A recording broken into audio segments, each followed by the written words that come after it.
Hey guys, ILene Vick here for Teaching Adult Coloring with ILene Vick. It is Saturday, July 3rd at 7 p.m. Central Standard Time, and I am live. So good to see everybody. Welcome, welcome, welcome. Welcome to my Facebook peeps who drop in and chat and talk and laugh and we have fun. Welcome to my Facebook peeps that watch, my lurkers. Love you guys. You really need to come down and lurk in the room for a while. And welcome to my YouTube viewers. So glad to see everybody. This broadcast goes both to Facebook after the fact and it goes to YouTube. I upload it every night. Zoom out. So do me a favor, as always, when you pop in the room, please say hello so I can see you.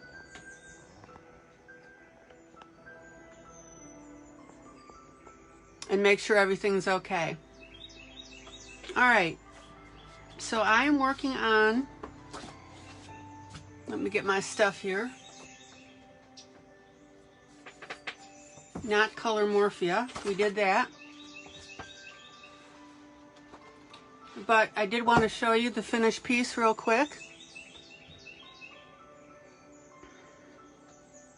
I went ahead and added a punkish background, pink clouds. And I forgot to do the nose.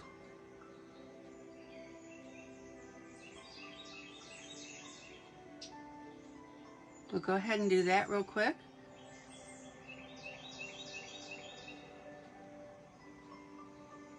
There we go.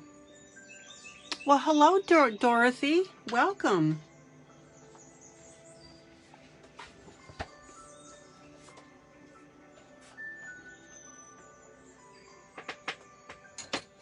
You are new to the group, aren't you? Good to see you.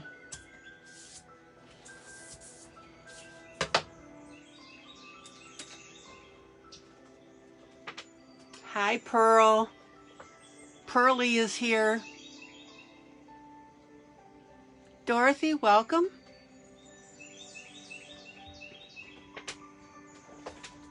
Feel free to say hello if you like, or just watch.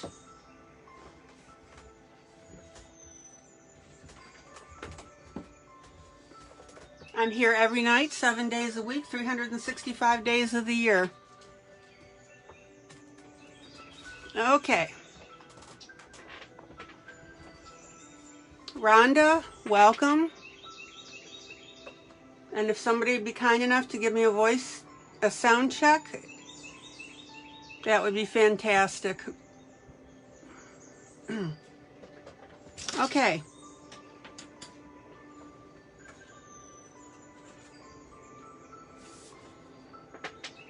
I am working on Winter Wonderland. I had so much fun last night. Pearl says 6 and clear. Good, thank you. I had so much fun last night. I went way over my allotted time. Well, not allotted time, my normal time.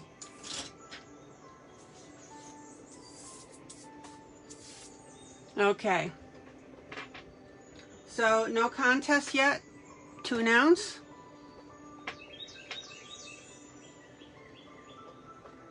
I don't know what it was about last night, but just like the little Energizer button, I just kept going and going and going.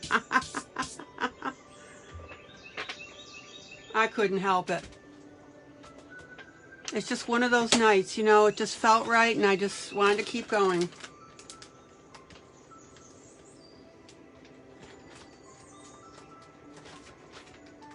Okay,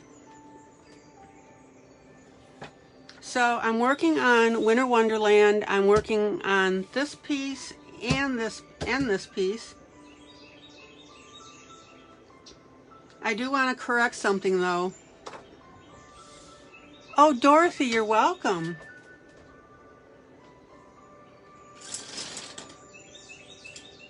Dorothy, it doesn't matter what level you are. Doesn't matter if you don't feel like really chatting about coloring. We're here just to chat and laugh.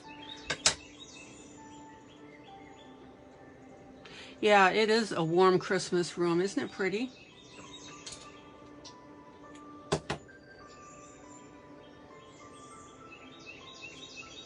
So Kara pointed out something last night, and she's right. I really did make a boo-boo with this. Zoom in.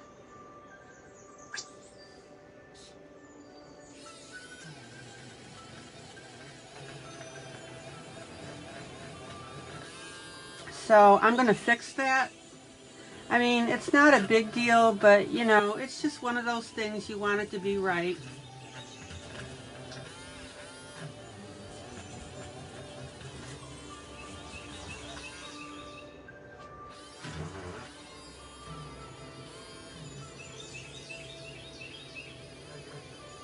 So Dorothy, where are you from?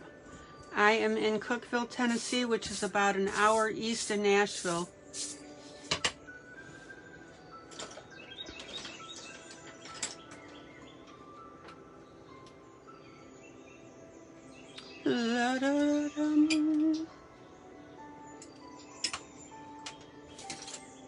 Okay, zoom in.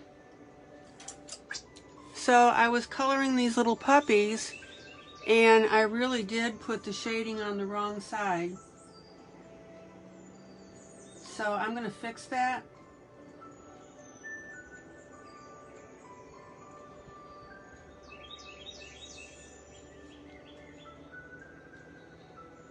You're in southern Minnesota.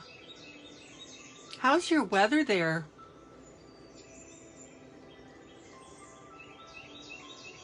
All right, so when I colored, oh, and Dorothy, if you have any questions at all or suggestions or thoughts about things, please ask.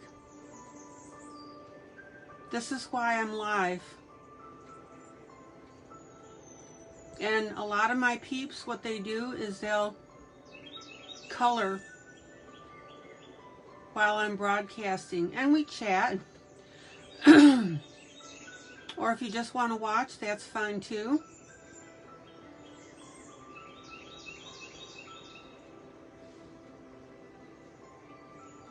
Okay, everybody see how I'm changing this because the light source is from the right.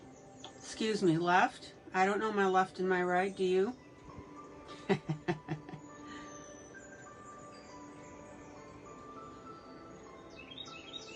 So I'm just changing how I shade this. Zoom out. Hello, Janet. Dorothy says it's hot, 91 degrees and humid in Minnesota. Hoo-hoo-hoo. Laura Jean, welcome. Zoom out.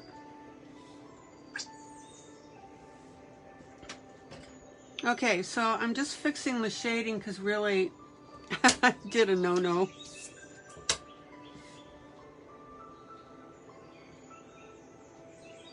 So notice how I'm darkening the one side here. Laura Jean, how are you?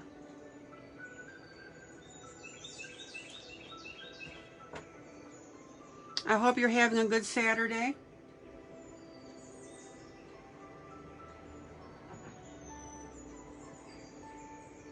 I hope the world is treating you well. Okay, so notice how I'm darker to the right.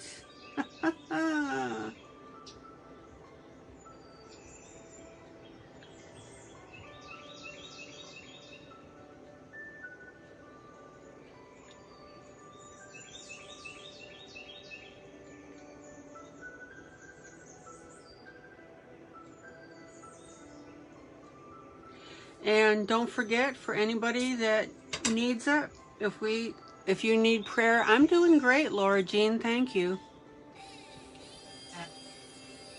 No complaints.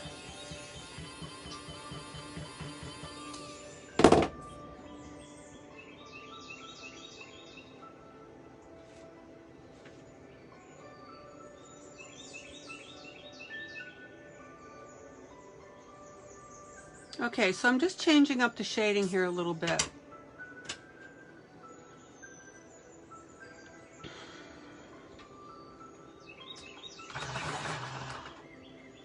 Zoom in. And don't forget, if you need me to come closer with something, let me know.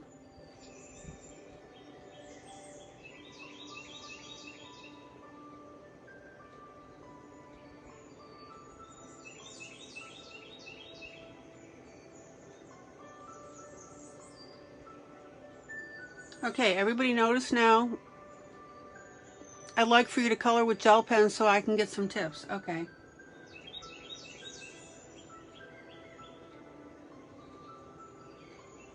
If not this project, I promise I'll do a future one. What kind of tips are you looking for, sweetie? I've got a couple people in here that like live on gel pens.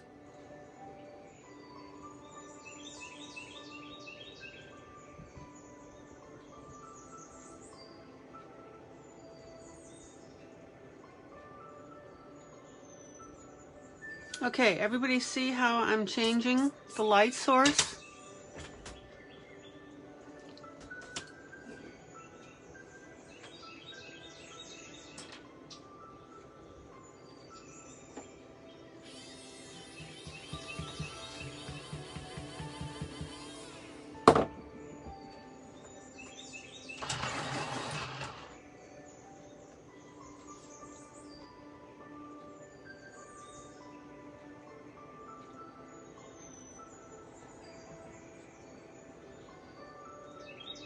Okay, so a little darker to the right, lighter to the left, and we're good to go. Oh, leaves and flowers, Laura Jean.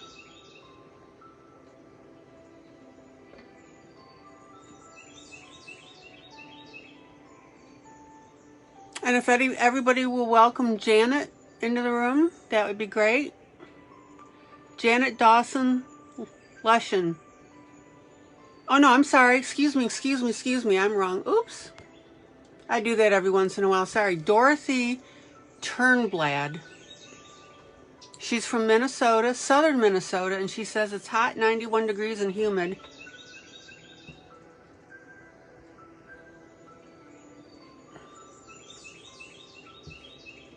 So let's all gang up on Dorothy and wish her hello.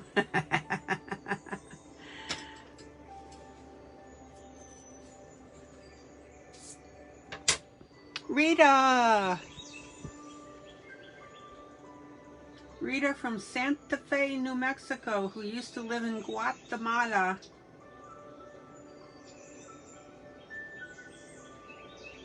I always used to love to say Rita from Guatemala is here.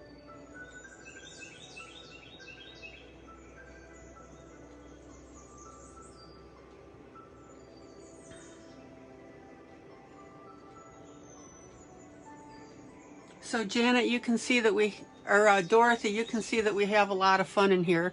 Dorothy, I'm going to call you Janet now. I do. I love saying Guatemala. Guatemala. So Pearl says to Dorothy, she's having about the same Michigan, yeah, weather. I do, Rita. I don't know what it is. Guatemala. But I made you laugh, right? And I make you laugh when I say it.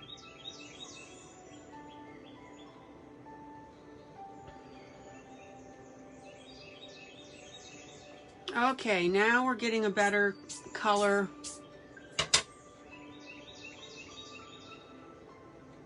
And Rhonda's from Florida. I think we have cooler weather than you Yankees. Well, it's 75 degrees here. Look at. Come back here. There you go. So it's really cooling off here. Yankees. Listen to this. Ugh. You better be really careful about calling a Tennessean a Yankee. Zoom in. Zoom in. Zoom in.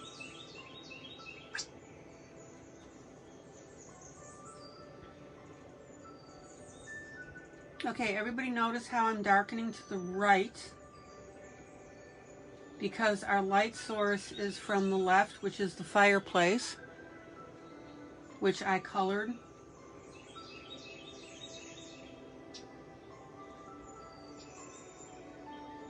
Yeah, don't use the word Yankee in Tennessee. I'm actually not a native Tennessean. I'm from the Buffalo, New York area, a suburb.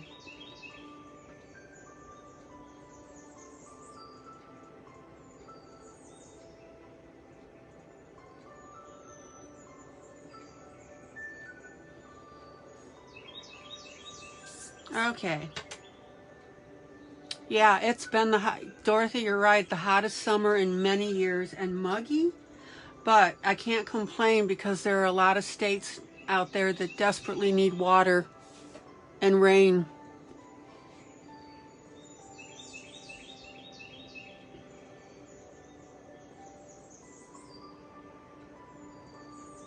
Okay, much better. Carl will be a lot happier when she comes in. Zoom out. Zoom out. Zoom out. Okay, here we go. So I showed you how to color in the fireplace last night. I colored the bow for you. I added all of this stuff out here on the outside of this border and showed you how to do that. Dorothy, everything that I do live goes to video and Facebook. So you can go back every day and look for the broadcast. Now, sometimes if they're... Oh, and I want to tell you, Dorothy, sometimes I have broadcasting problems and I get kicked off of Facebook for some reason. So if that happens, within 5 minutes I'll be back on. But sometimes that means then that I have 2 or 3 segments, depending how bad it is. Okay, so this is from Winter Wonderland, Creative Haven, and specifically it's a Teresa Goodridge book. Okay? So just make sure everybody's on the same page. Ha! Pun intended.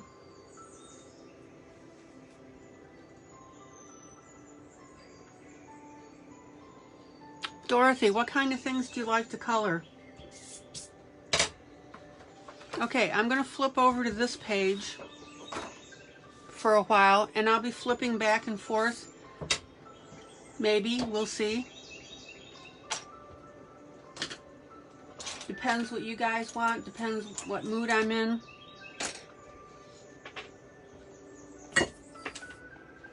And Dorothy, how long have you been coloring?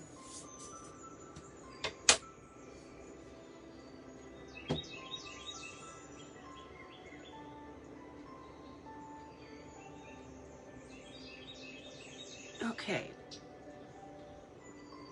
Zoom in. So here's what I want to show you. So last night, like I was on a roll. And I blacked in the sky, which is what I wanted. And I showed you how to just lightly color over the trees so we could figure out on the branches what was what. And I lightly colored over the porch.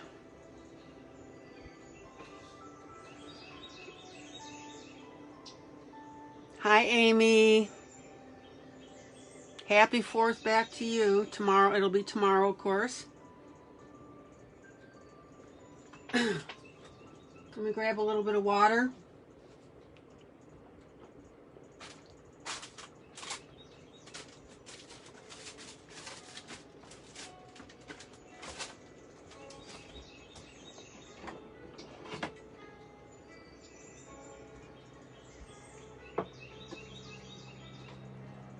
So I wanted to show you guys, like I said, last night I was just on a tear, so I just kept going.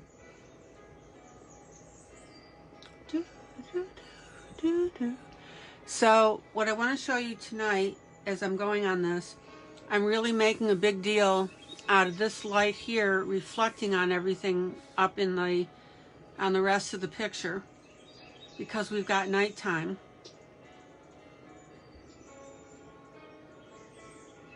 So Dorothy says she loves coloring flowers. Okay.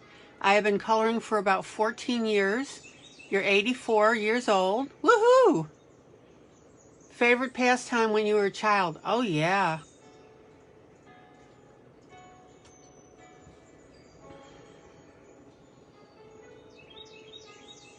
So when did you, Dorothy, get into adult coloring? Which is this stuff here. Okay, so what I want to show you now is I'm going to work on the clothing, and I'm going to have it reflecting, or reflecting, yeah, that's the word, the yellow,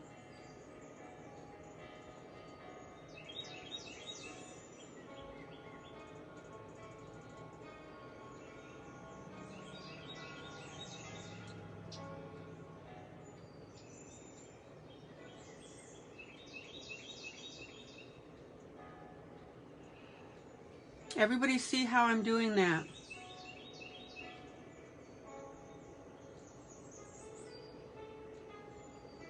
So I'm playing with what the light is doing on the clothing.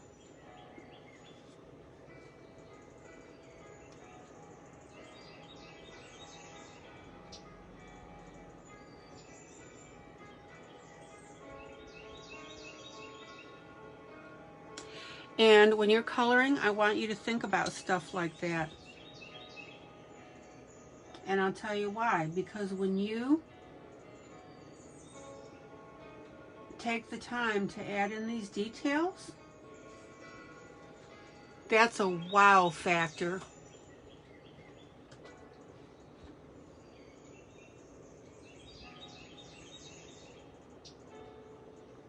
And you remember that I treat coloring like you're painting a picture. Take your time, enjoy it, have fun. You started after you retired, Dorothy. Okay. Cool. Cool beans.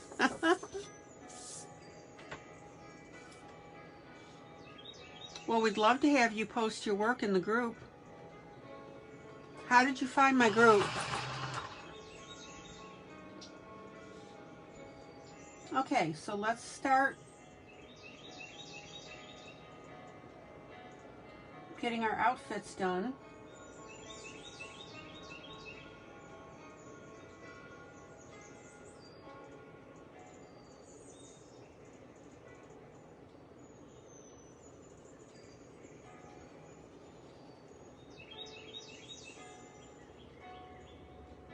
Poor Dorothy, I'm yakking at her and she's trying to probably do stuff.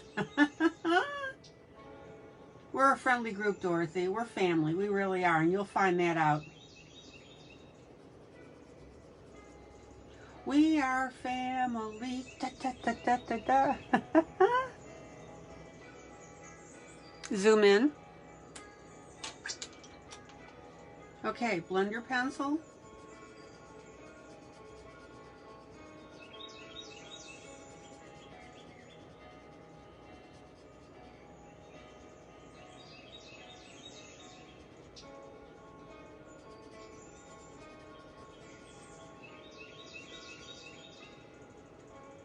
Oh, it came up on Facebook a few days ago. Okay.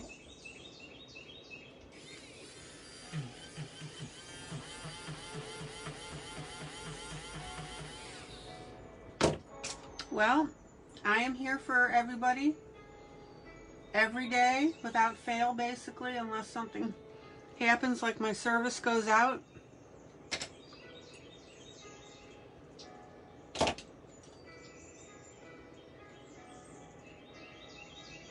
Hi, Pauline. Pauline's in the UK. Hi. Let me wave to Pauline. Hey, Siri, what time is it in the UK? In London, England, it's 1 Oh, Pauline, 1:30 in the morning. Welcome.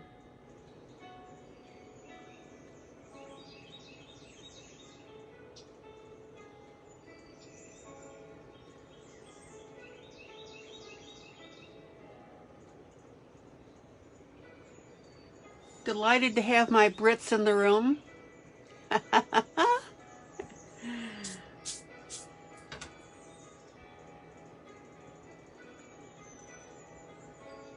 What part of the UK do you live in, Pauline?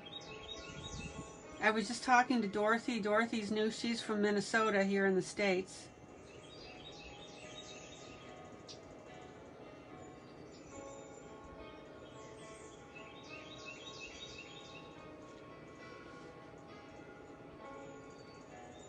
Okay, now notice how I'm putting my shading on here. And again, my theme here, I've got the light here, and I'm shining it on my skaters. Zoom out.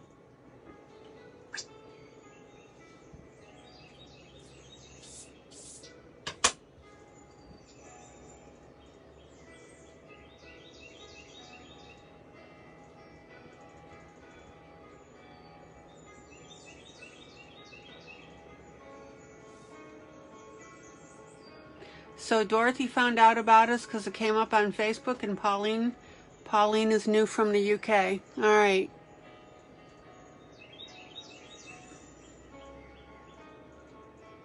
Pauline says she's just finished work and is winding down. Okay. Ooh, this is perfect for you. Rugby, Warwickshire, Midlands. Okay. So about the middle of the UK.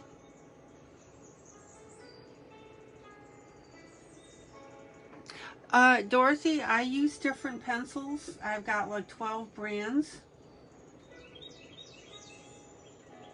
And so I don't make a big deal about the ones that I use because not all people have, not all people have the brands.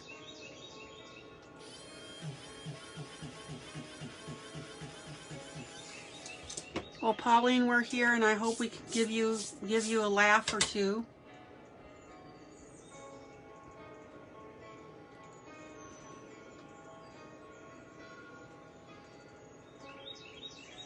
We've got a great group here. Pauline, so where do you work? So you're in about the center of the UK? Dorothy's from Minnesota.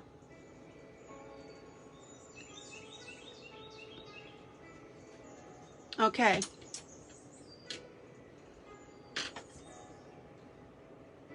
Pearl, I want you to meet Pauline. She's from the UK. And she says she just got in from work.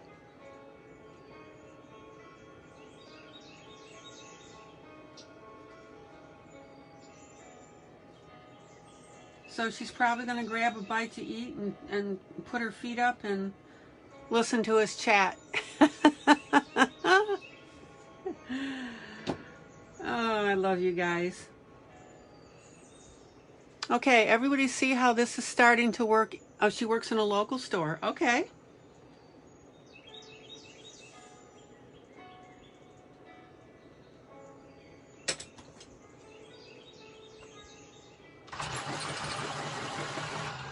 Now, Pauline, do you color? Adult color as well?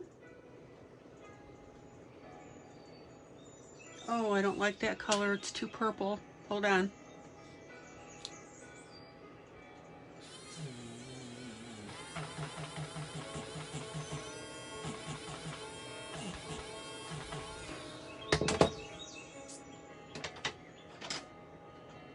So I want more of a blue. Zoom in. Zoom in.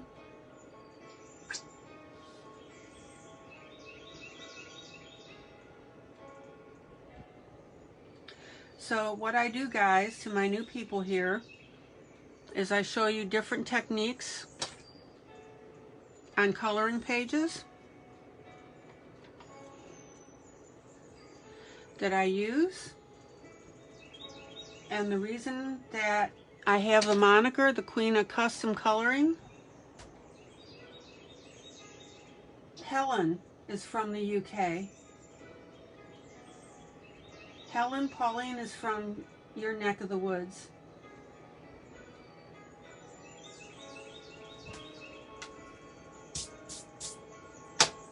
But the reason that I'm known to be as the Queen of Custom Coloring is because I like to alter my books and do unusual things and teach. Pauline says she likes to color, paint, parchment craft, and knitting, crochet, and sewing. Woohoo!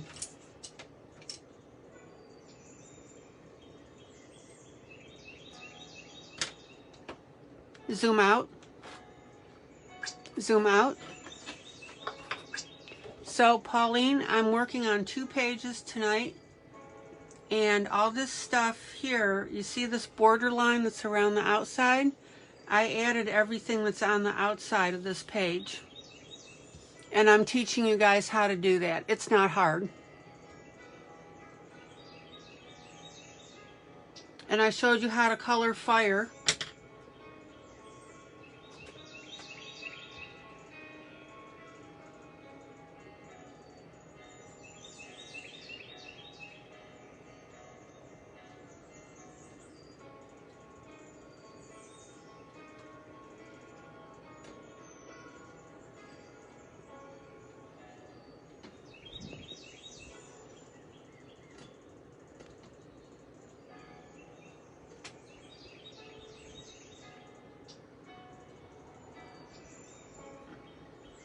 So I don't want anybody being shy. Now, I also wanted to tell you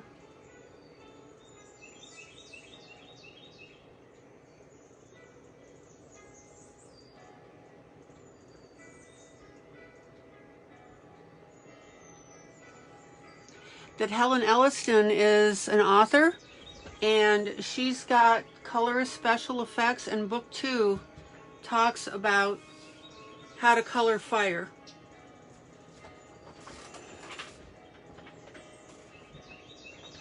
So anyway, this is the kind of stuff that I do, guys. Okay.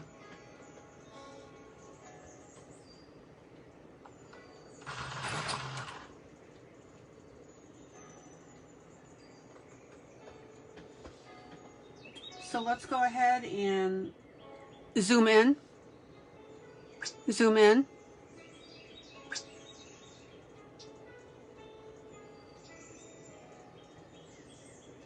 So what I want everybody to see here now is I'm going ahead and I am putting the yellow on the side here of each of the skating outfits.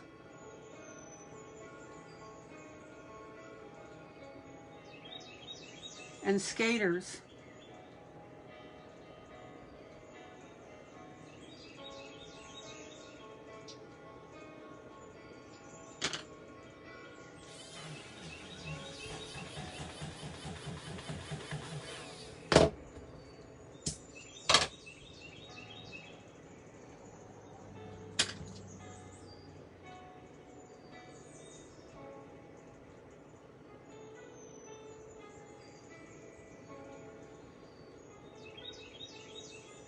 And that will really emphasize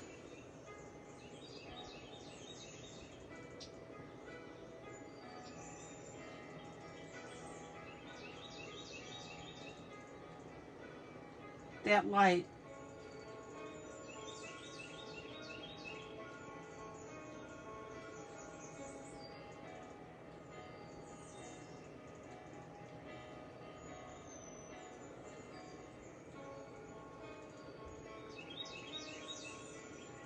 England won their game today. Woohoo!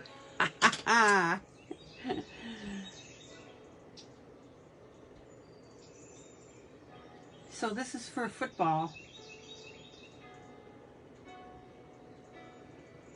which we call soccer, of course. Okay, everybody see how I'm blending now this blue? Darker blue to the left because the light source is from the right.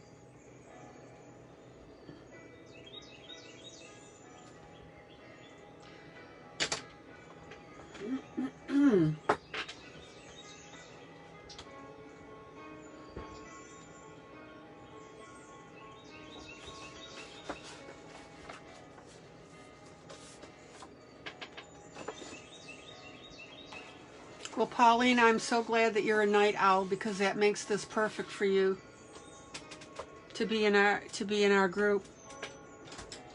And if you like what you see, you've got a home here.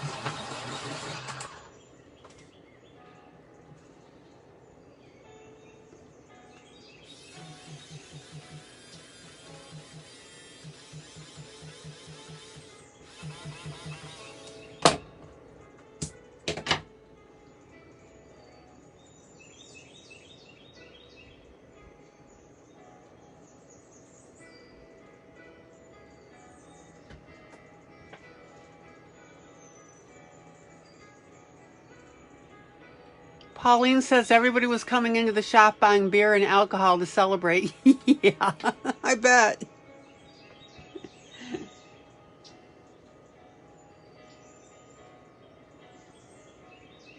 And even though it's about, what, 120? No, 140?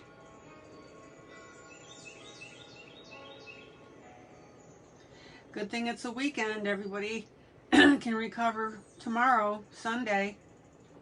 Well, it's tomorrow for you already.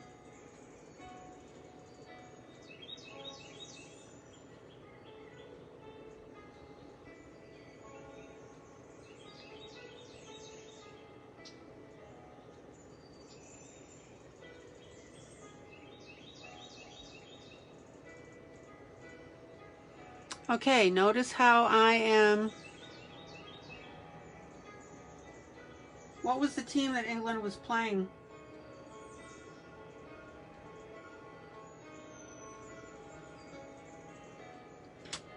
All right, notice now how I'm coloring the darker brown to the left again. And I am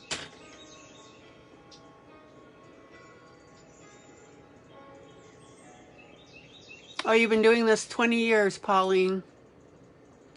Dorothy, this is an AFMAT electric eraser. I absolutely love it. And for the new people in here, we have an affiliate list. And that means what you do is you go to announcements and you click on the affiliate list. And if you purchase this through Amazon, through the affiliate, we get a few pennies off the sale. I highly, highly, highly recommend this. Zoom out.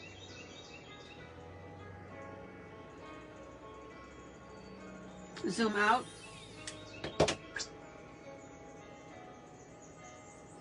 Okay, so I'm going with the brown and the gray here.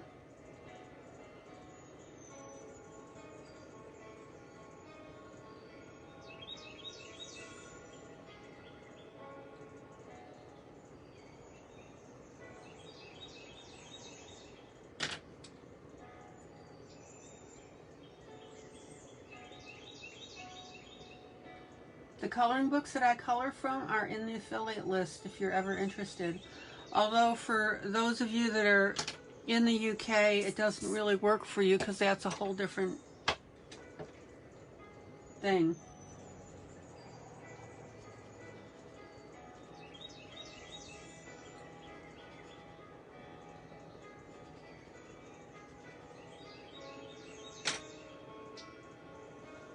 Zoom in.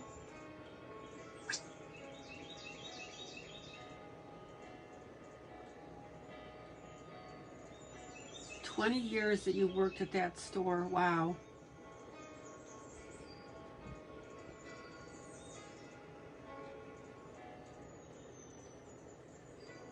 All right, everybody see how I'm combining that gray and the brown? And this is where you would take a darker gray and emphasize your edges a little bit.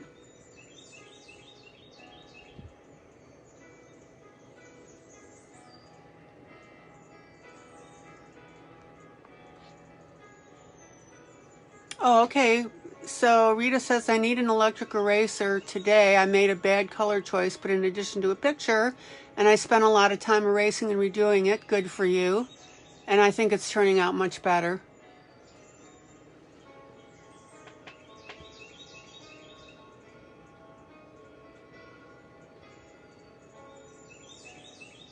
Okay, see how I'm just putting in that little bit of shadow on the pants, and it gives it so much more dimension. Rita, I am so proud of you that you did not throw it out. You know I constantly tell you guys, do not throw your stuff out. Fix it. You're a better artist for it.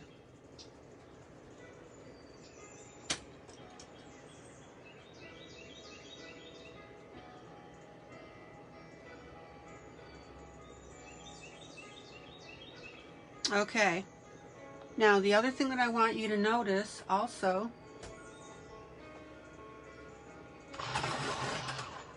is that the colors that I'm using are subdued colors.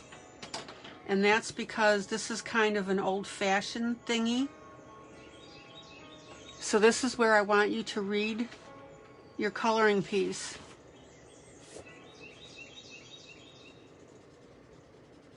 I've talked a lot about that as well.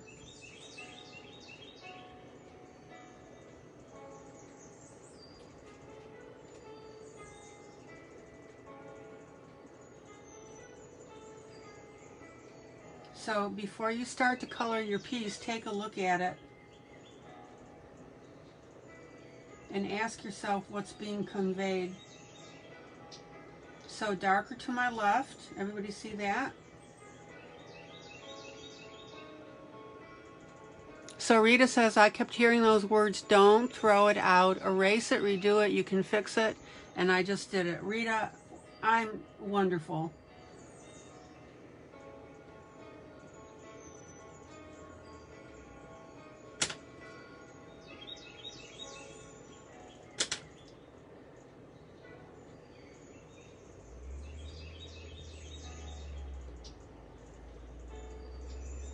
Joyce, what pencil brand do you use?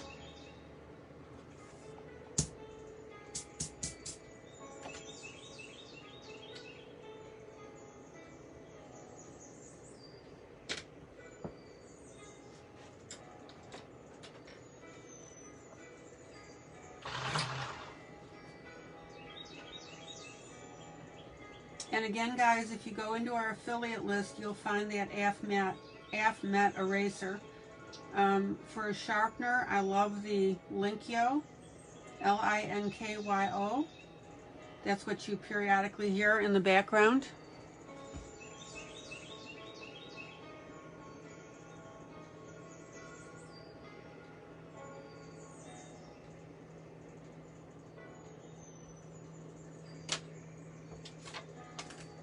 And then, of course, I've got my blender pencil here. I like the Prismacolor. There are other brands that people may like.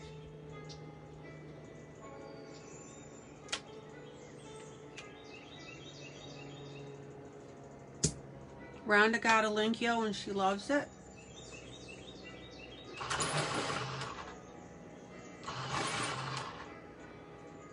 And don't forget, you know, I'm going to tell you is periodically sharpen #2 pencils. Get that graphite in there to keep the blades clean. Okay, so now I'm going to use my darker color here, my little gray. Just a little bit on my far edge, away from the light. Everybody see that?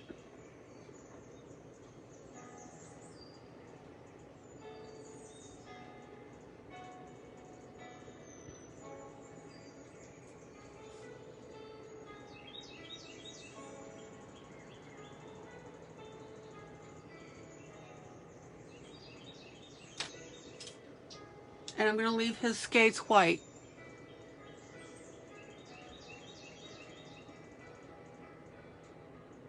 Sandra said that she got one and had it sent to Canada. It's excellent. I love mine to death, guys. You know I keep talking about it.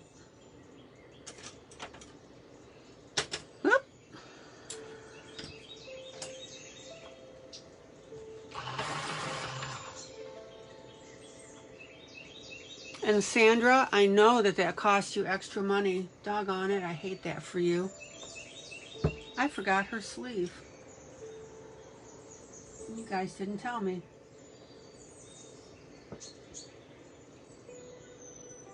Don't forget to keep paper towel or napkin or tissue or something under your hand so that when you lay your hand down, you don't lay it directly on your paper.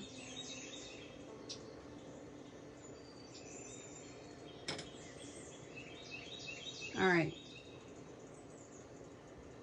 I'm going to go with some red mittens here.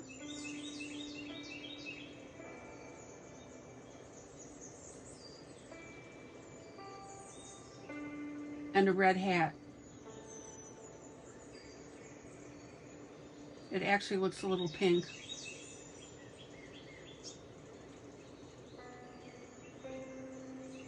Now remember, I'm big into what? Shading multiple colors. Sandy, the doll 133, I've heard good things about that one as well. I can't comment on it if somebody else in the room can.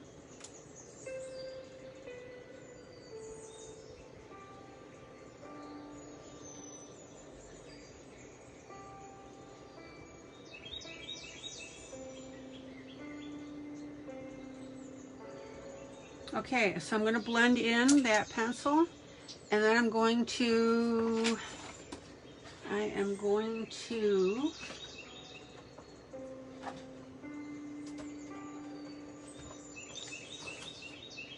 Linkayo, L-I-N-K-Y-O.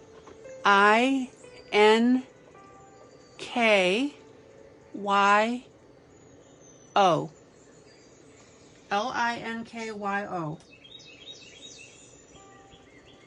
Okay, now I'm going to use my marker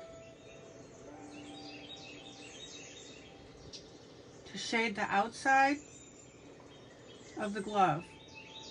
Guys, you know I'm also big on getting you away from one-dimensional color. Got it, Sandy, Sandra?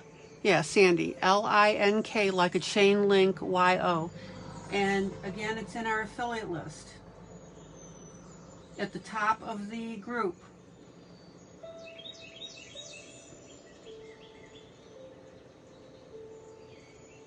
Okay, everybody see how I'm adding the second red?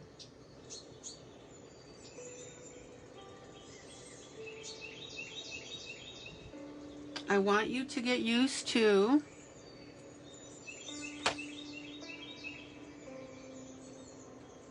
using minimum 2 colors on stuff.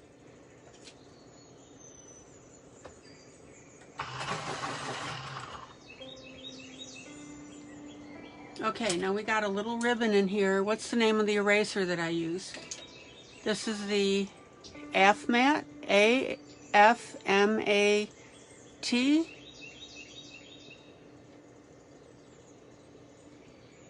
And this is also in our affiliate list. Read the list carefully because I've got refills on there as well. Zoom out. Now, the one that you would be looking at doesn't have all these marks on it, this black. I put that on there just so I can see it easily. I love this AFMAT. It takes very little charging. I hardly have to charge the thing. Zoom in. Zoom in. Okay, I've got a little ribbon bow here. So we're going to put a little green on there.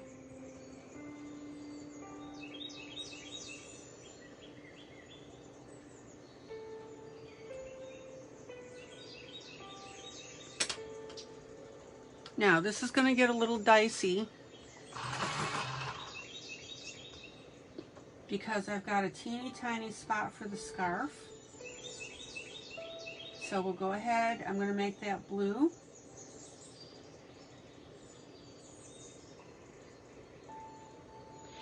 And then I'm going to take my Ohuhu marker and I'm going to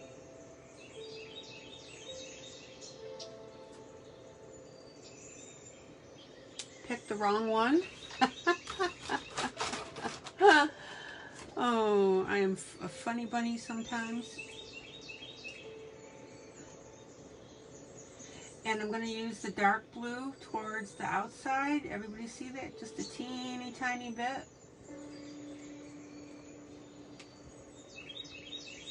Again, guys, I am just so big on our detail and doing this stuff. Do it right.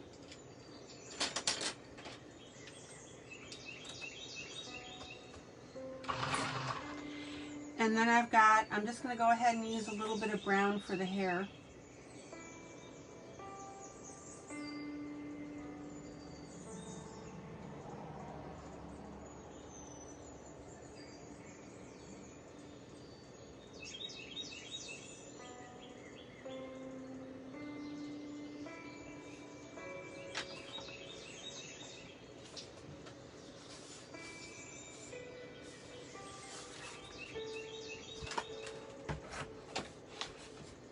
Yeah, I really, have you thought about, Pauline, what are you working on, an iPad? Okay, so I've got a brown marker. I'm going to put a little bit of brown marker on the bottom here, near the bow, and up here near the bow. See that?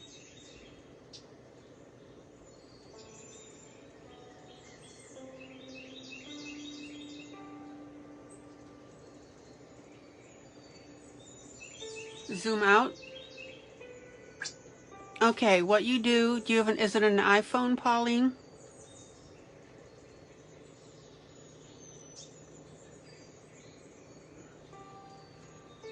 Although I'm thinking it doesn't really matter. Okay, everybody see how cute that little girl looks. So you can see the hair, you can just barely see the bow. We've got the scarf around her neck and her pants and everything that goes with it.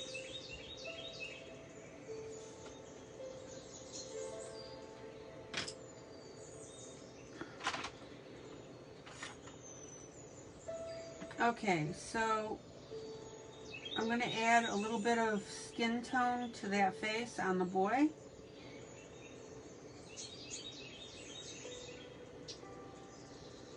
No, I know that when you meant with your coloring, because I was going somewhere with this.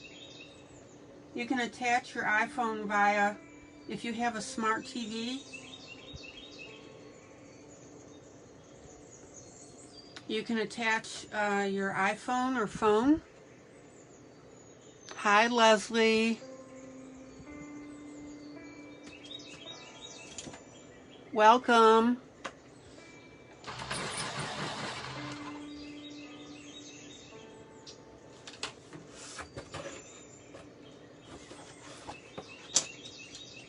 You can attach your iPhone to, that's all right, you don't have to have a smart TV really. You can cable your phone with an HDMI cord.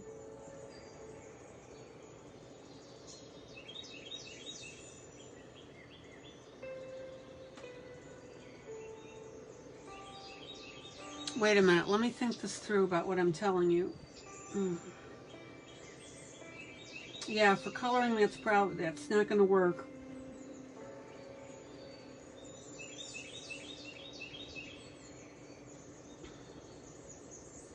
Okay, so I'm darkening here with my dark green on the hat.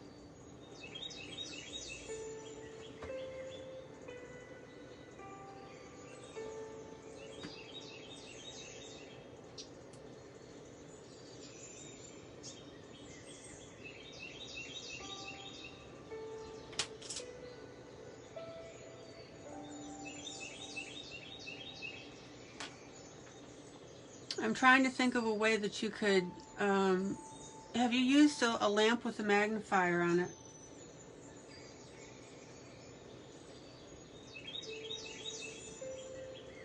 Okay, white pencil in the middle of the hat. Yeah, you can use your phone as a magnifying glass. Yep.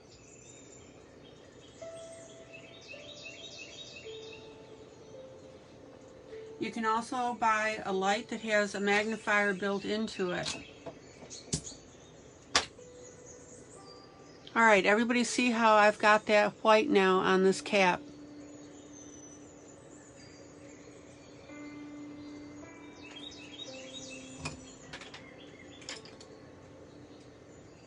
Now, the little puff on here is not closed, so I'm going to take my black pen and close that. Don't be afraid to mark in your books, right, Rhonda?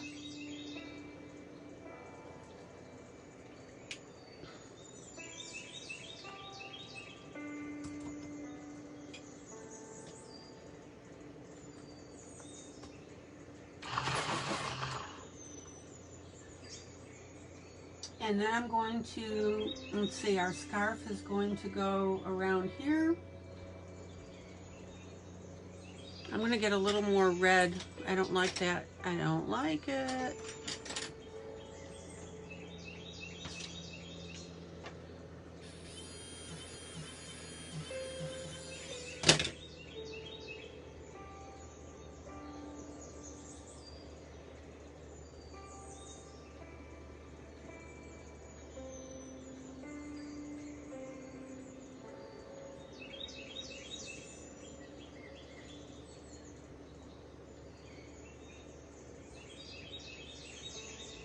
And if you can't see something that I'm trying to show you, all right, now I'm going to use a little bit of my gray. See that? On the edge of the scarf.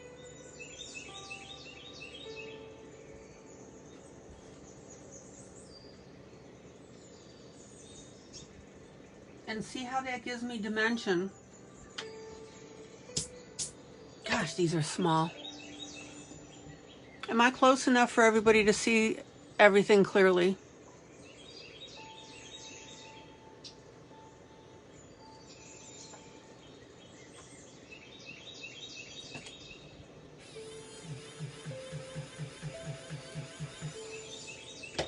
And I'm fixing this light here.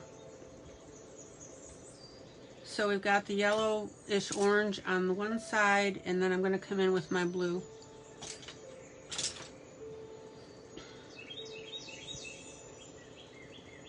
There we go.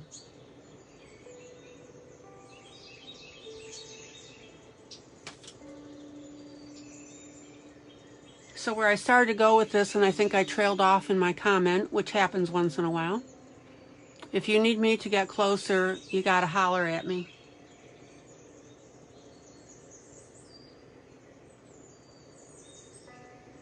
Now, Pauline, you can hook up your phone to your TV set with an HDMI cable, and then the picture will be on your TV set and you can see everything clearly. It's not hard to do it at all. Okay. Everybody see that little extra dark that I'm adding to put this dimension in? Hey, Pauline, you want, yeah, that's okay. You accidentally asked to be in the broadcast. That's all right.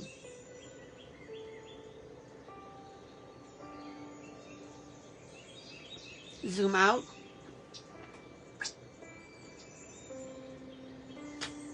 All right, I want you to see now how cool this looks at a distance. Everything that I'm putting in here, it may look wonky close up, but when you look at it at the right distance, it looks really good. So when I'm sitting here looking at this at my normal, you know, how far away are your eyes from this? 9 inches maybe?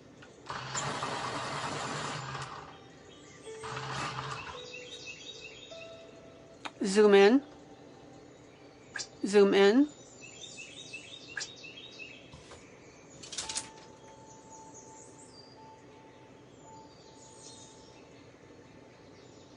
So I'm going to make this a light gray cap. I'm going to use my blender pencil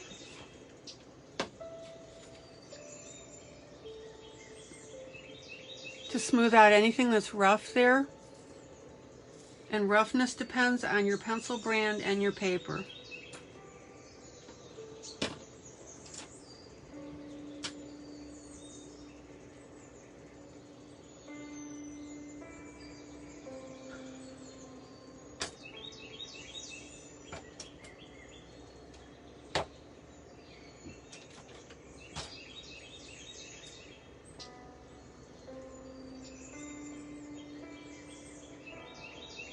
Everybody see how I'm taking 2 seconds to put in that little shadow? Makes all the difference in the world, guys. Let's see. So I'll put my color back in my face that got obliterated when I erased.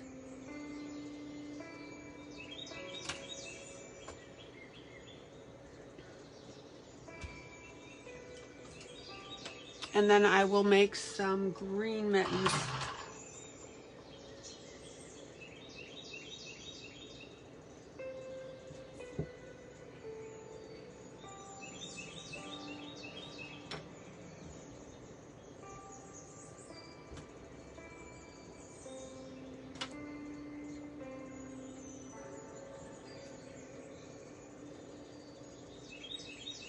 Blender pencil.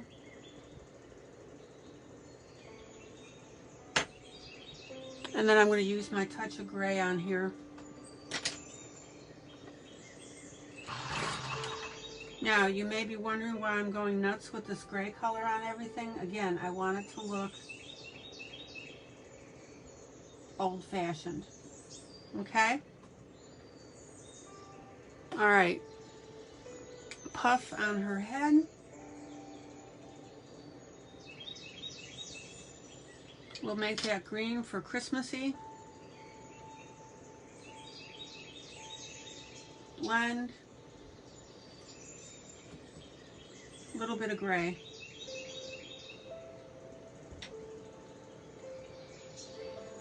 Yeah, that's right. If you miss, you can catch up at a later time, and that's what a lot of people do. Because this immediately goes to video in the group, and I load it up to YouTube.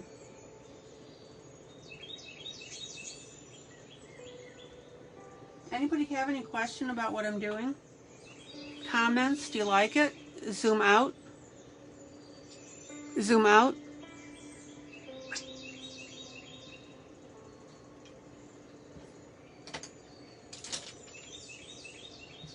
Let me rephrase that question. Oh, sure, you're welcome, Pauline. My gosh. A lot of people, Pauline, if they're getting something to eat, they'll just keep me on in the background and listen. Even just for the amusement factor. Oh, right, Rhonda? Am I amusing? Okay.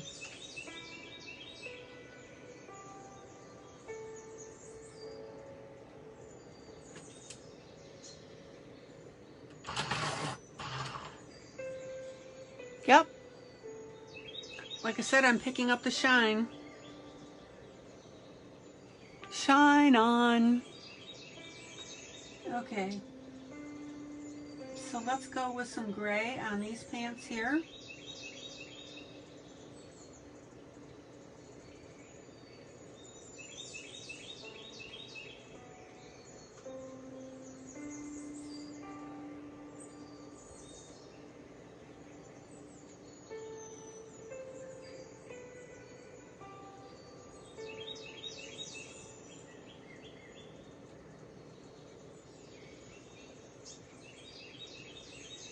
Now, we've got a little pocket here. Zoom in.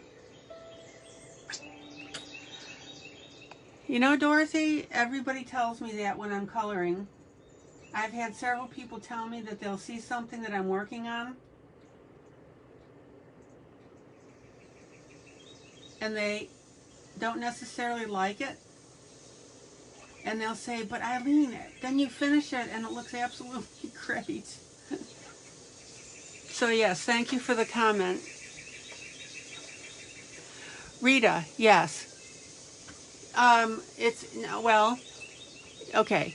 Rita, in our group, scroll to the top and you'll see there's a bunch of red hearts.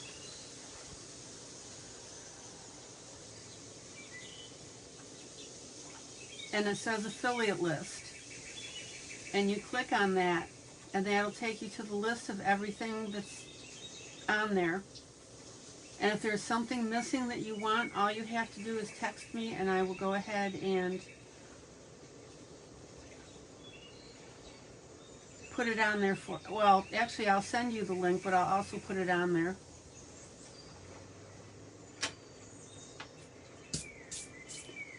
Zoom out. Zoom out. Okay, I want to show you guys some critical things that I use. So, heads up for a minute. So, first of all, I have the Prismacolor blender pencil. It's just a wax blender pencil that you use, and that's what I blend with. Critical. You have to have something to blend with. So that's the first thing. Then I recommend, let me see, find one that's got a brand name on it. I want to say Pentel Clicker Eraser. Okay, Rita, I'll do that. So there's that clicker eraser. And then I have a Tombow eraser, which is the teeny tiny tip, rounded tip. You can get round and rectangular. I like round. It says ultra fine. It's called Mono Zero Tombow.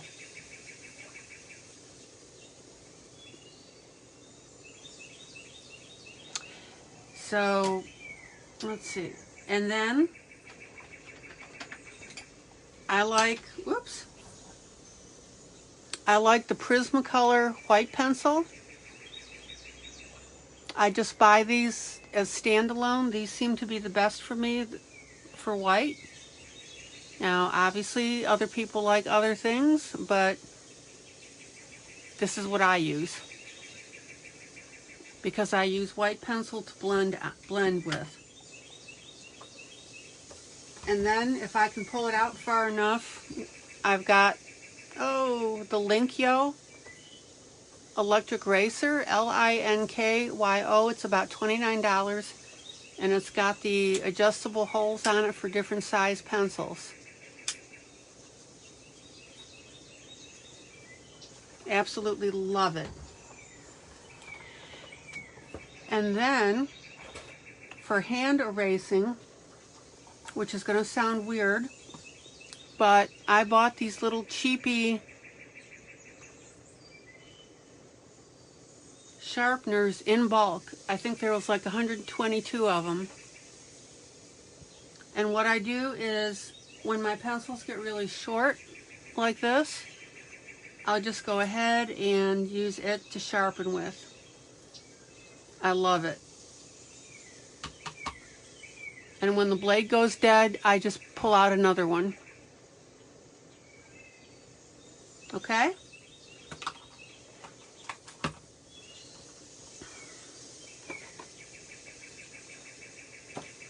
So that's my critical list of stuff that I highly recommend for people. And then, of course, I have my black pens that I use. Those are totally optional.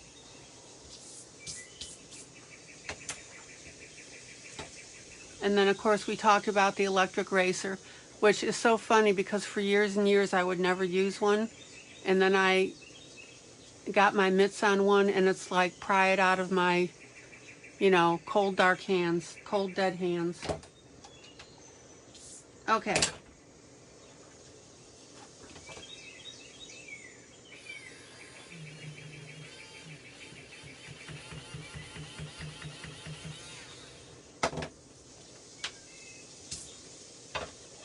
All right, let me finish up this little guy here.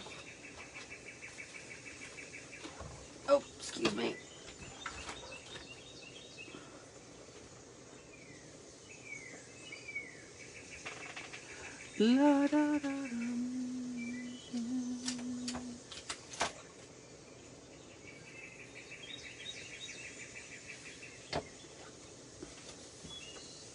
Zoom in. Zoom in.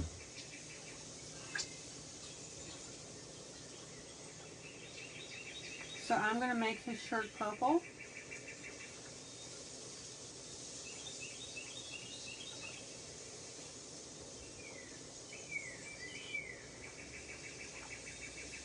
And in addition, I'm going to take my yellow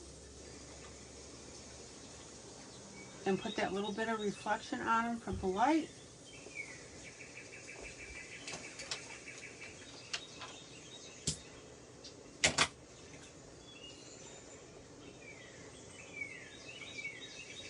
And when I always put my colors on, I always put them on lightly. And for new people, you'll learn this as you listen to me. Why do I do that? Well, because if you come in gangbusters, you leave absolutely no opportunity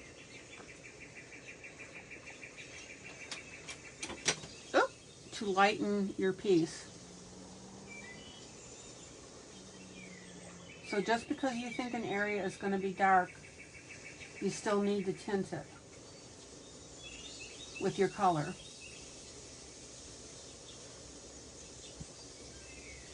And also notice when I blend in with my blender pencil, it changes color.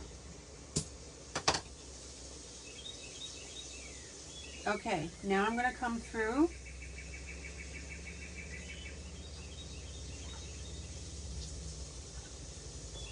with my darker purple.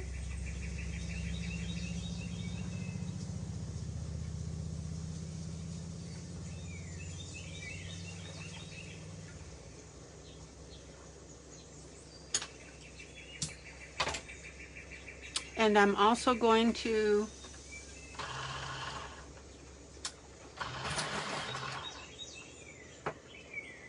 come in with my black pencil on the very edge for shading. See that? Anybody have any questions about that? New people, don't hesitate to ask. That's why you're here. That's why I'm live.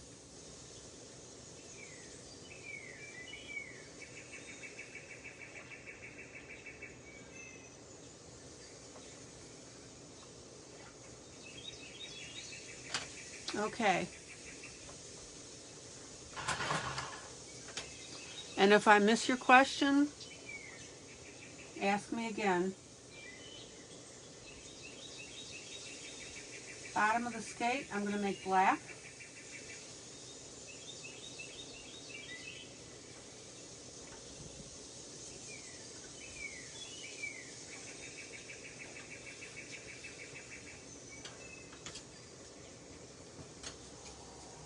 And then just because I'm going to make this blue,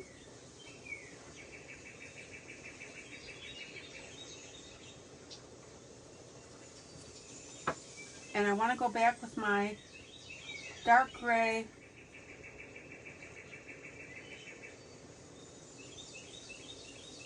and shade again on my pants.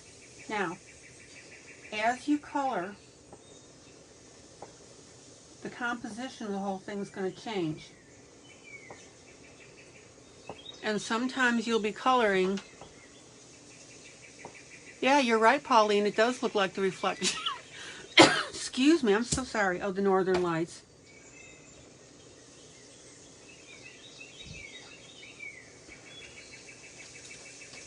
The composition of your whole piece is going to change. Oh, I missed an arm here. You guys are not on the ball. You're not telling me. There we go.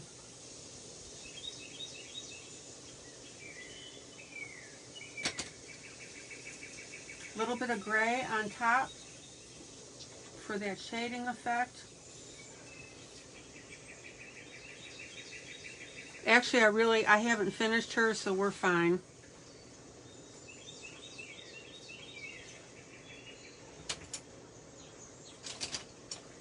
You're absolutely right, Pauline. It does look like the Northern Lights.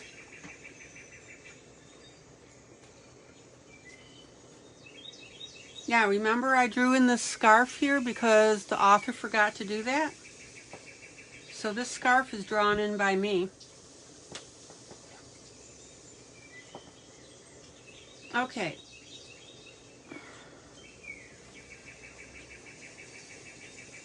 Again, very light color. Always start light.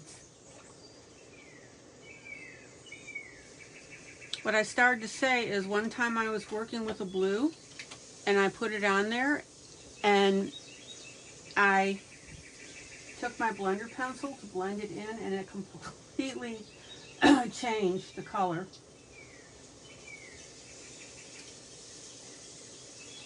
I've only had that happen one time, but it can happen.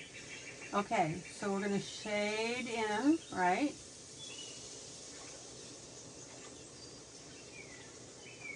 And I'm going to do it down here as well. Oops.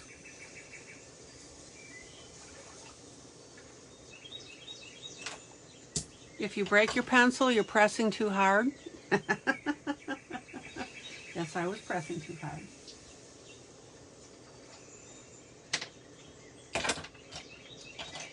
And then I'm going to go in with my dark, just a little bit, guys. Don't get carried away with your dark stuff. Okay, let's do the other side before I forget that.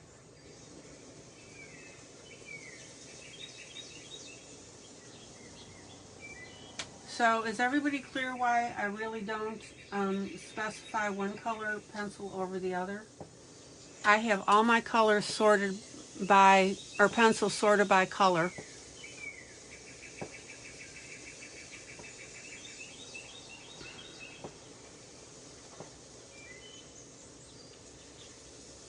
Okay. Light tint. Light tint. Blender pencil. Is everybody clear why you use a blender pencil? It pushes the pencil pigment into the paper. Say that fast. And you don't have that little white popcorn effect.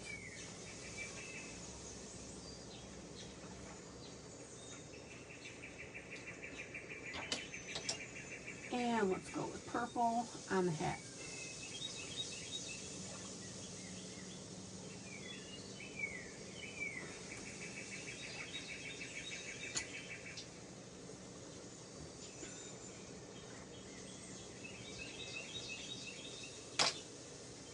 And my little gray shading.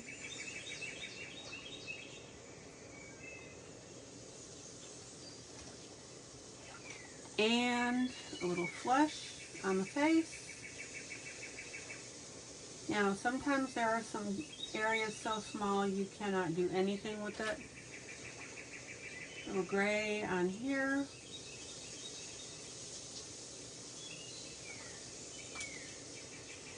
And then I'm going to do my mittens red as well.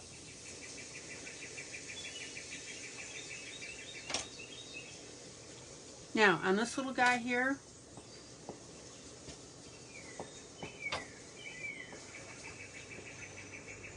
blend that on the mitten. And then I'm going to use my fine liner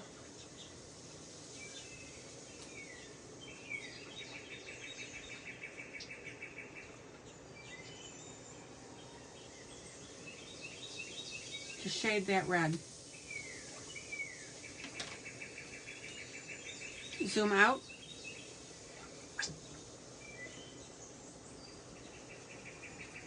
And Rhonda says, ILene, for those of us who don't have cardstock and printer, the brand of pencil that works best depends on the coloring book paper. That's exactly right.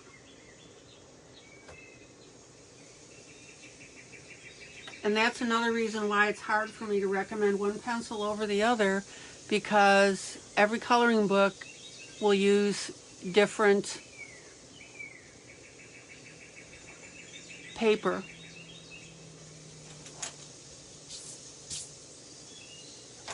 Prismacolors are a great pencil.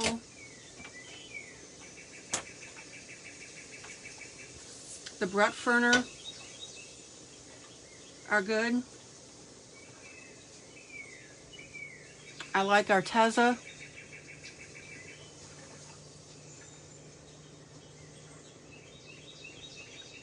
Okay.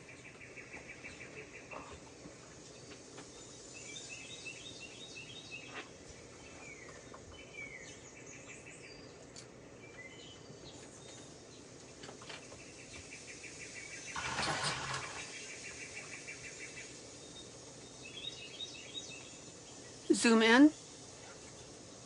Zoom in.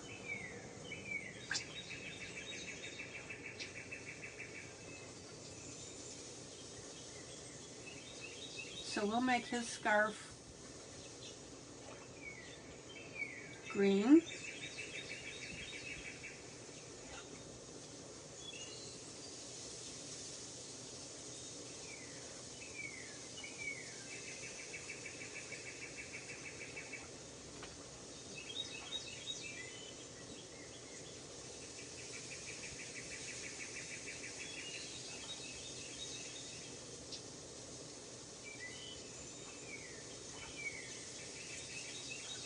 And I'm going over this area several times because I know that I want the darker green.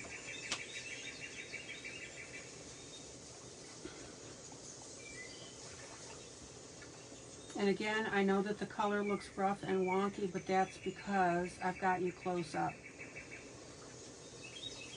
Which is what I do for training, you know, for teaching. Trust me, it looks good when you, like I said, look at it normal view. A little bit of gray just to darken that because that's the mood that I want on this whole piece. Kind of an old-fashioned thing.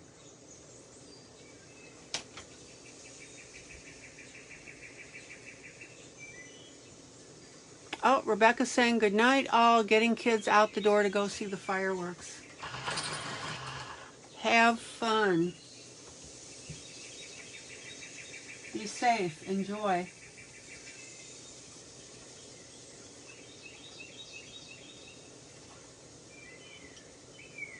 Hug the kids for me, will ya?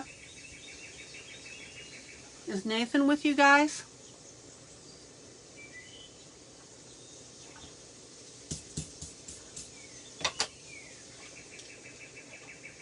Okay, a little bit of gray.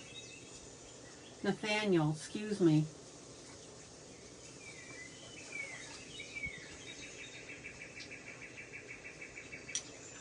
Ashia, Anchorage, Alaska is here. Woo-hoo-hoo!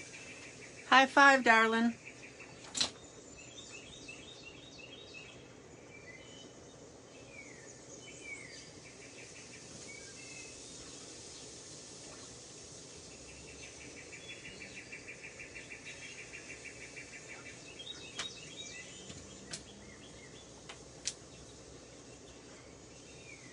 Always good to see you, sweetie.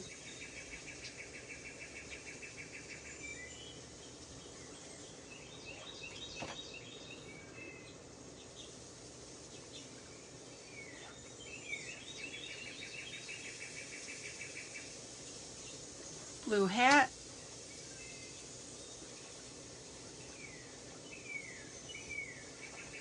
So how's the world treating you in Anchorage, Alaska, Shia?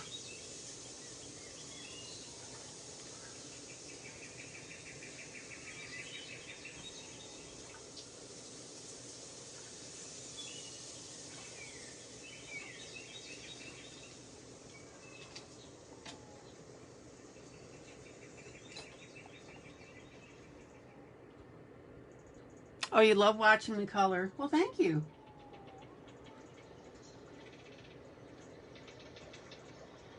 Okay, so let's get a little bit of skin color on these people. Now, these pencils happen to be Sudi style. They're very, very inexpensive. And they're pretty good. Would I buy them again? Probably not, because I've got a bunch of other pencils. Oh, sorry to bump the camera, guys.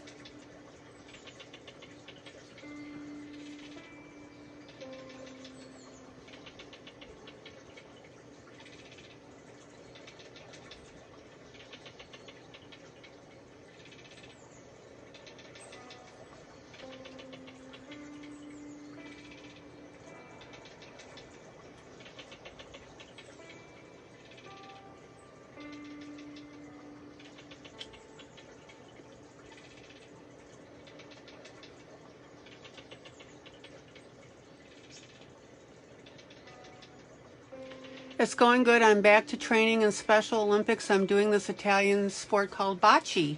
Yeah.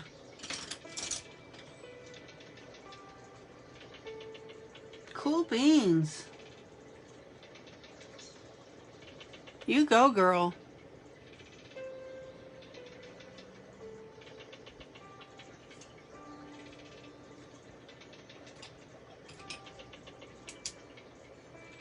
Okay, black pen, black hair.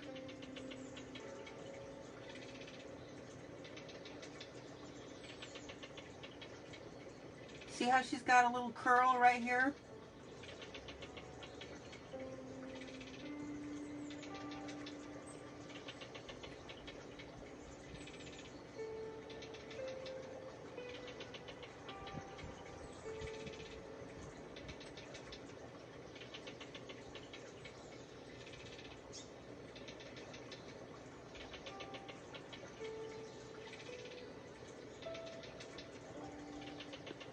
Now, Ashia, when you win and you're on that podium, I want you to say, and I owe this all to ILene Vick's Teaching Adult Coloring with ILene Vick group, who made me happy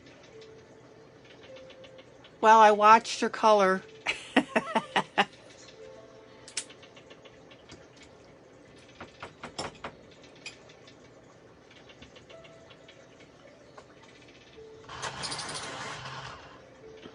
She's gonna smack me for saying that. Okay, scarf.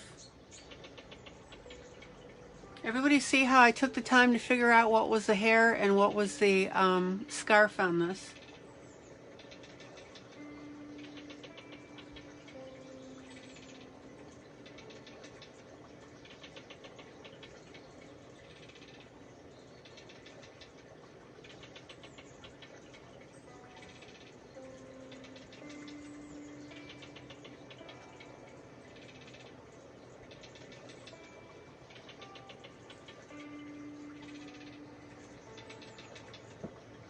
Boy, that really shows when I'm close up.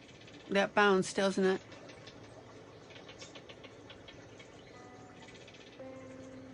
So I'm going to color up the mittens. I'm going to add a little bit of my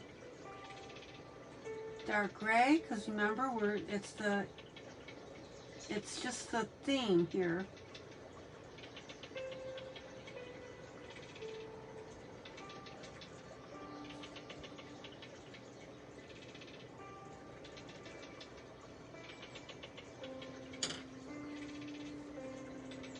And I'm also going to color her boots blue.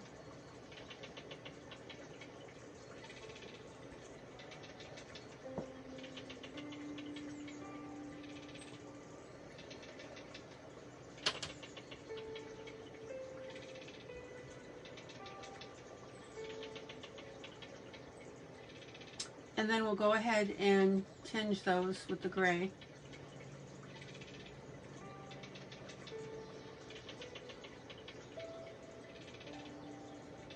And rub with the finger. Here we go. I love it. Zoom out. Zoom out.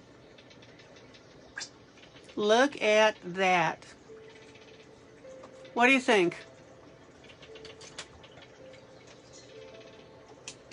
I'm having too much fun again.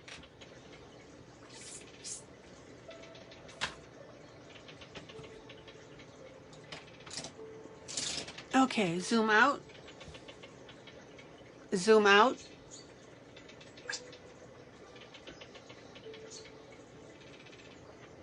There Everybody see how that's coming together now?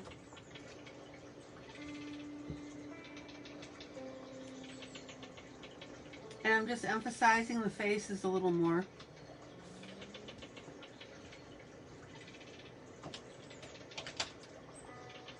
Now, if you feel like that you're losing your, and this is the time to just look at stuff and see if you need to correct anything. Thank you, Dorothy. So I need to add a little more orange on here. Zoom in. Zoom in.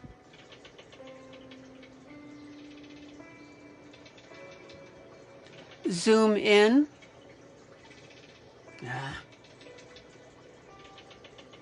And I want you to notice again the yellow for the reflection of the lamp on everything. Not hard, guys. You just got to think about this stuff.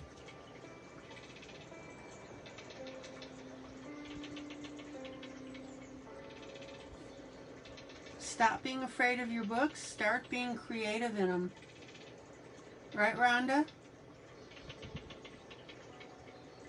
Rhonda's doing it. She's starting to be more creative.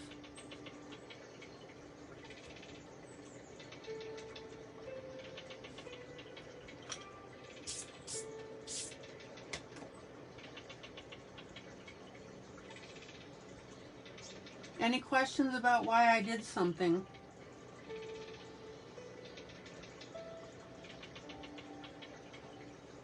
And more importantly, does this inspire you?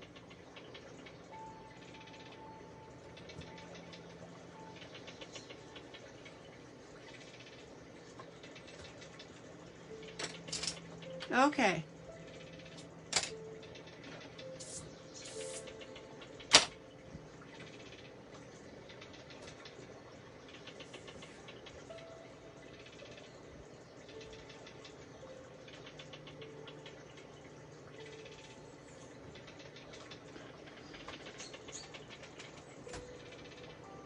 So last night I went through and I tinted all the wood stuff.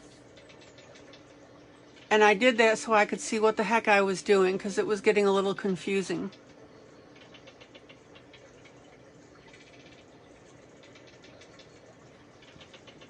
Anybody have any questions about that?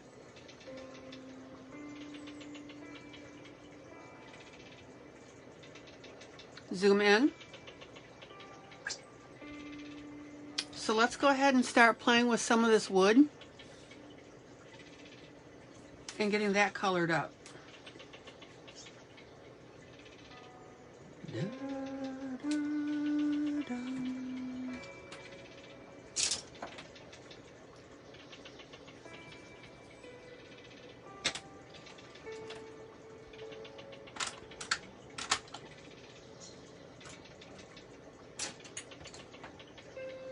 Okay, let me put a couple of these away.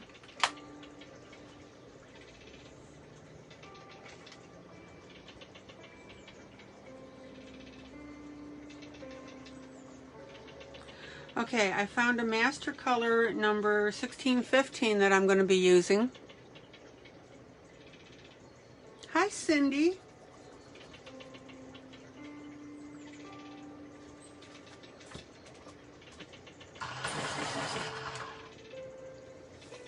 Zoom in. Zoom in.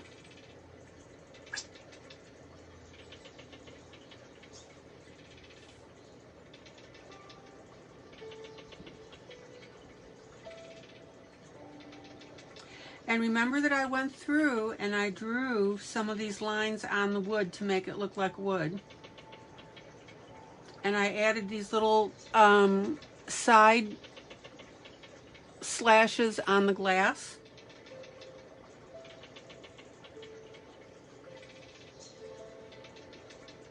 Now I'm coloring this brown very lightly, and you'll see why in a second. And you'll also notice that I'm not coloring it in one particular tint, right? I've got light and dark areas.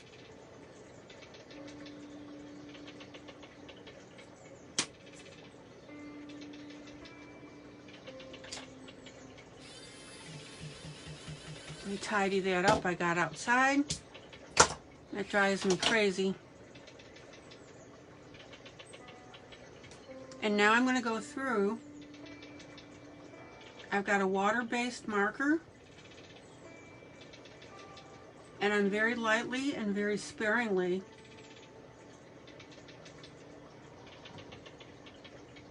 darkening in that wood.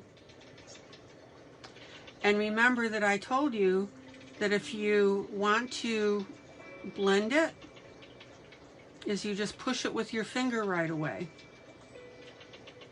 Now remember, each page that I start, I pre-spray with Krylon Fix Tiff.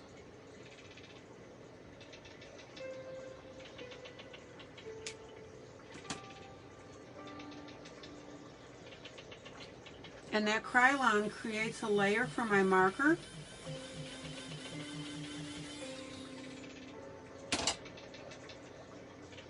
That I can do stuff like this. All right. Let me see where I am here. All right. So now we've got a lot of wood here to do.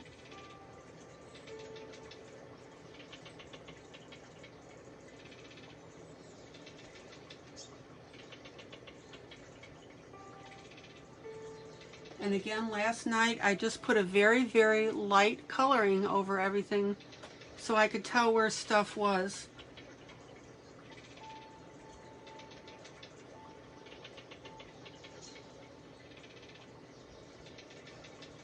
Now, I don't know about you, but if I see something that an author has put in a book that doesn't make sense,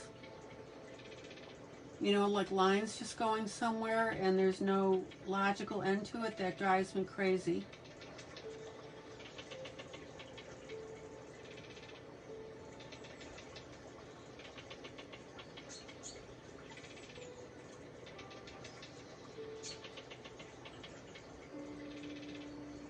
So I'm just putting in my brown now, a little brown now cow. And remember that I always tell you, turn your pencil while you color.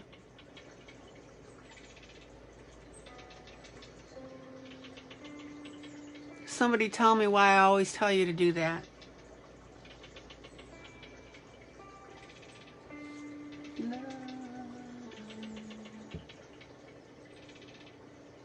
So when I pick up my pencil, I just turn it like a micro turn, a little bit.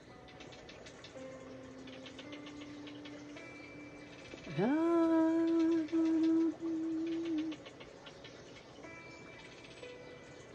there's a porch pillar that I missed.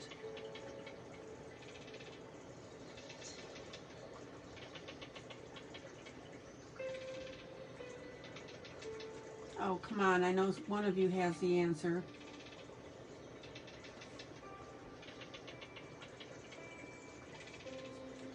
All right, now I'm going to take my marker, which is my very dark brown, and I'm going to start highlighting some of these areas. I want you to notice that I am not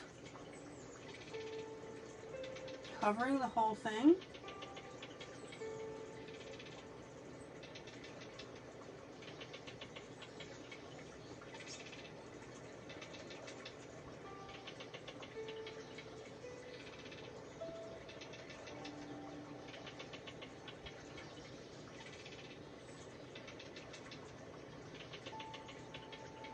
Very, very lightly with my marker. Rhonda, why do I keep telling you guys to turn your pencils? Rhonda says, really, ILene, I'm trying to color.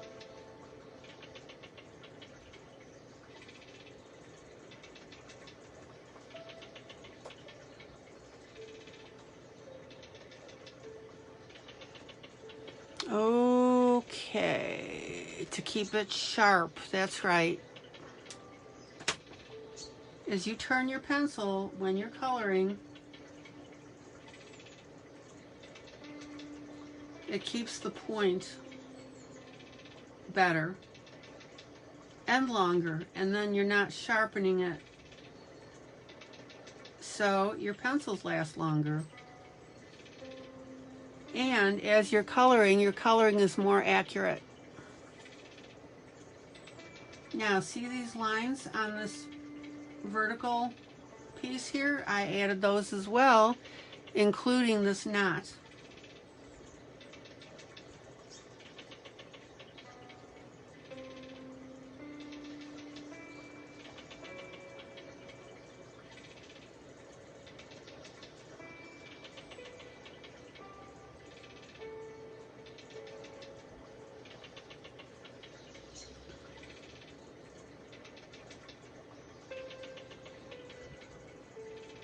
Zoom out.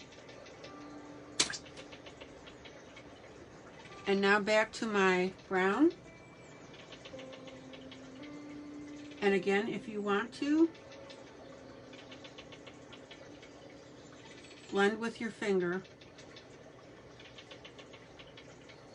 We've got the Krylon fixed tip on there, and we have several layers of pencil.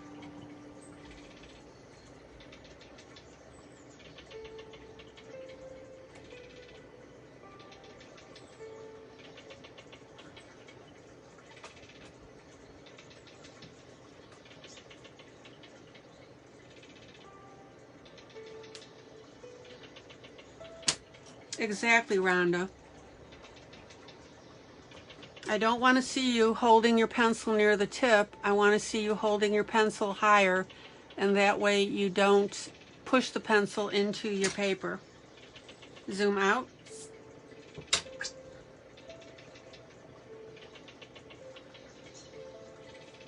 Okay, see how that looks now?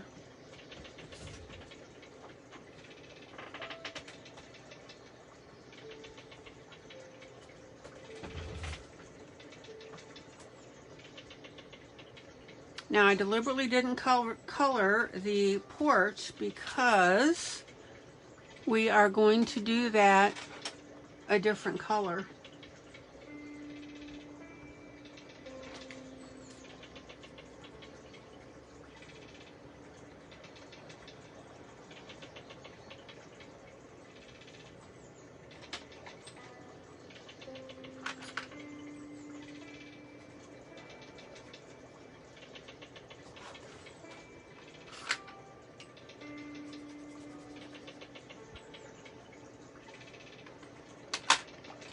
And give me a moment here.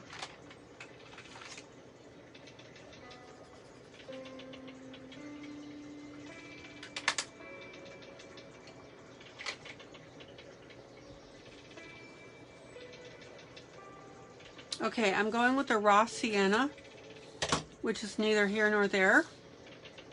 Zoom in. Zoom in.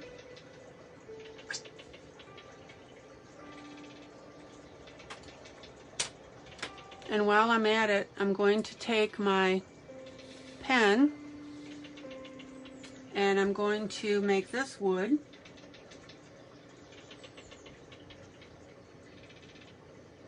Everybody see how I'm doing that? Not hard.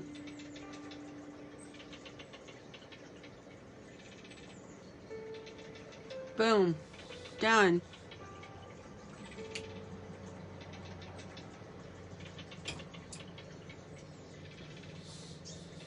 All right, so now the porch itself, this front part, I'm using a different shade of brown.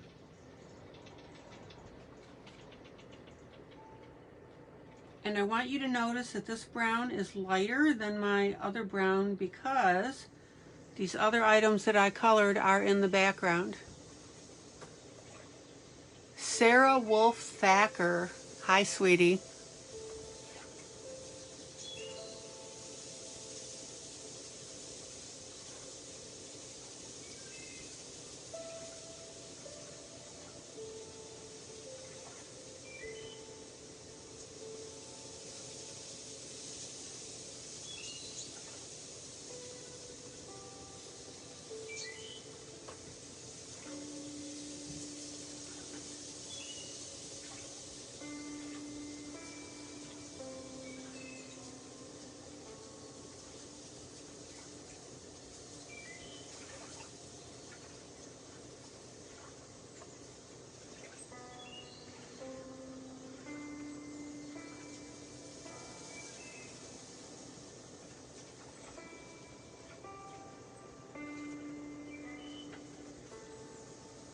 Everybody see how I have varied the color of the front of this porch. I'm fine, Sarah. Thank you for asking.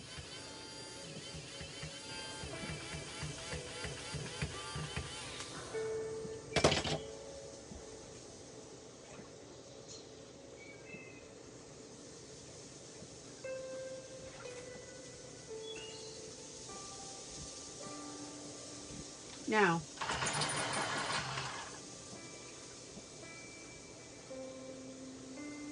I have no idea what these are in the front.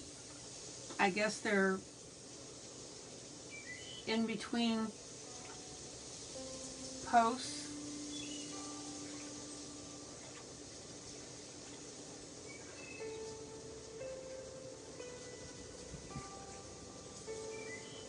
I mean, that being the case, I would have carried the line up all the way to the top. But that's fine. She didn't, so we deal with it.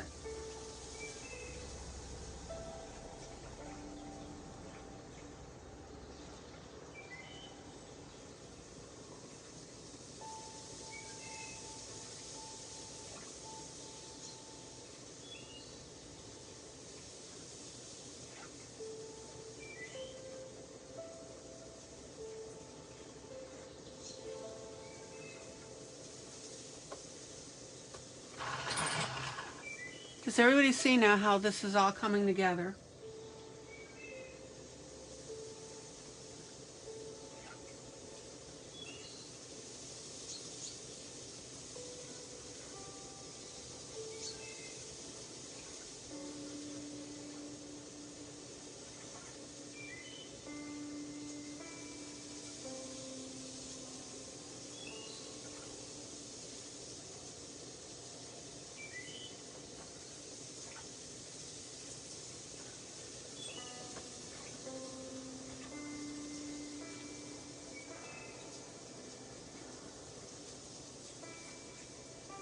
And this is where turning your pencil is really going to make a difference, guys, because you want to keep that point as long as you can when you're doing this narrow stuff.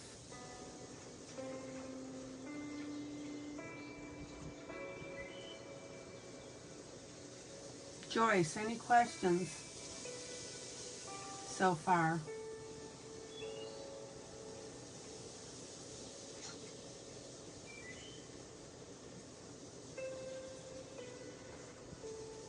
Now, the reason that I've got black in between here is that's to reflect the sky.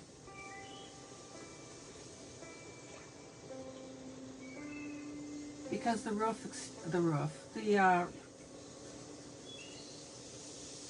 railing extends beyond, around, apparently, the house.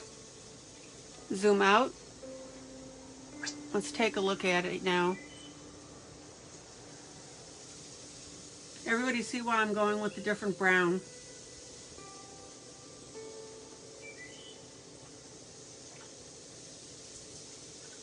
Now, the other thing I want you to see, I'm not sure how well you can see it. Zoom in. Zoom in. I added these lines for floorboards. They were not there. And what I also want to show you, that as you start coloring in these components, other things are going to pop out at you and make sense.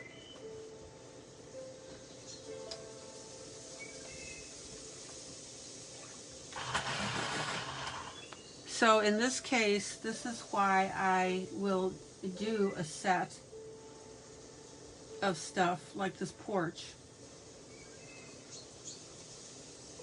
And now I'm going to use a little bit of my dark gray on my edges.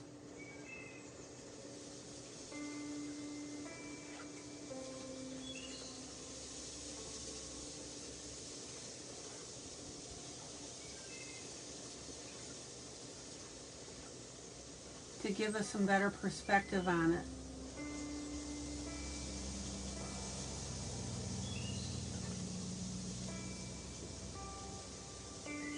And notice how I do it on this board here. it makes everything make sense and come together because it's starting to separate our pieces.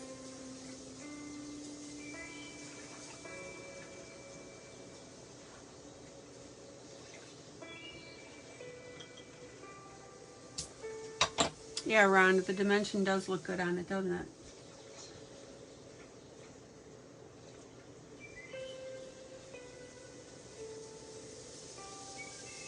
Now, don't get carried away.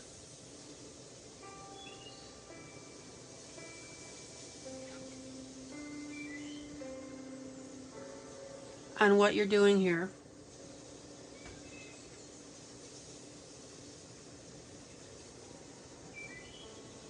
If you're working on a particular piece and it doesn't make sense to, for example, outline it, don't. Fix it.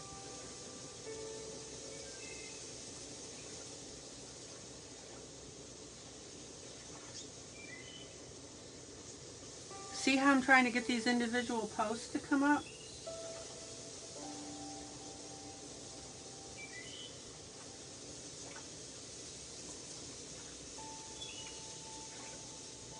Zoom out. Zoom out.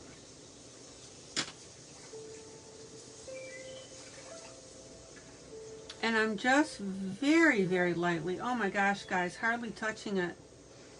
I'm going to use a little bit of blender pencil. Very, very sparingly. Everybody see that?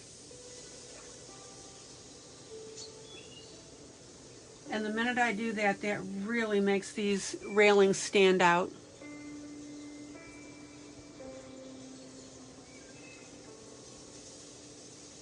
And as you continue to color,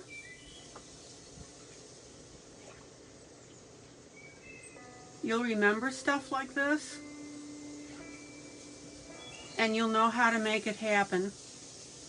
So something may look wonky in the beginning, but you know that you're going to be changing it. Questions?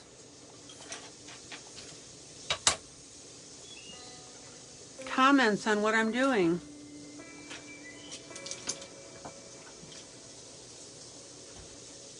Okay. Floorboards, zoom in. Zoom in. So we've got a lot of dark brown here. So I'm literally using a pale yellow and I'm letting it smear the ink that I put on there. And that's all I'm going to do with it, just to make the color. Zoom out. Zoom out.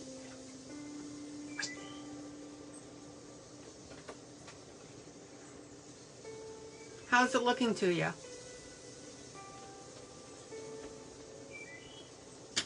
And if you have a little area that looks a little wonky, blend it.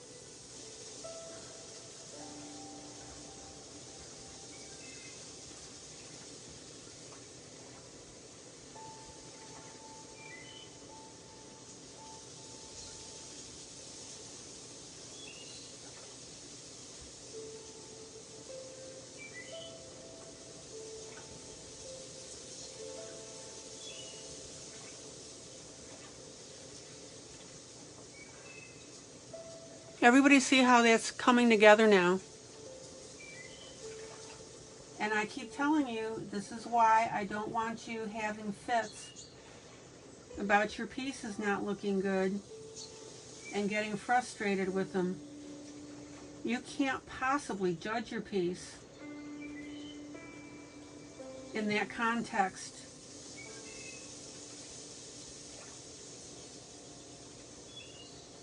Until you're closer to finishing. Does that make sense? You're jumping the gun, getting frustrated. All right. Let me grab some water.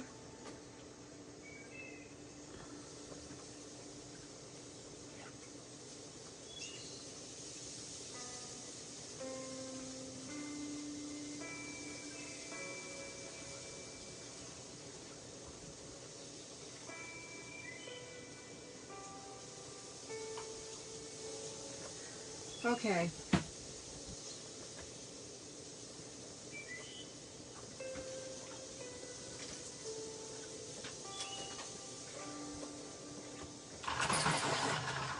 Zoom in. Zoom in. So we have an area now here below the porch that's concrete. At least I'm making it that.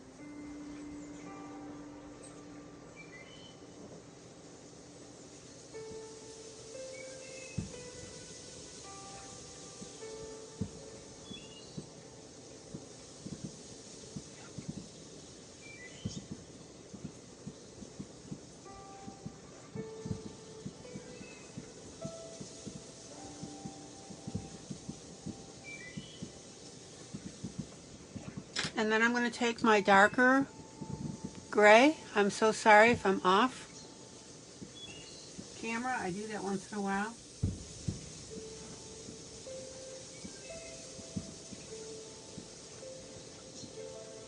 And I'm just going to dirty that up a little bit.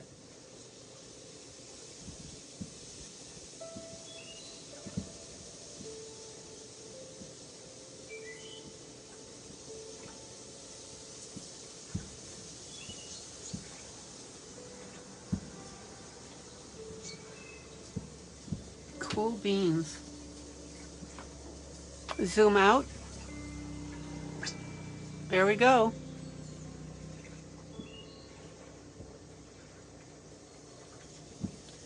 All right. Now this is where you want to use your eraser, electric or otherwise, just to clean up these bushes. If you accidentally get them covered.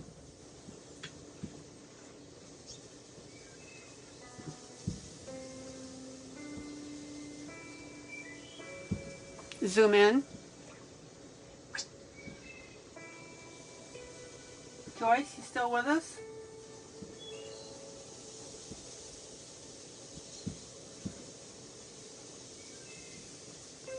Okay.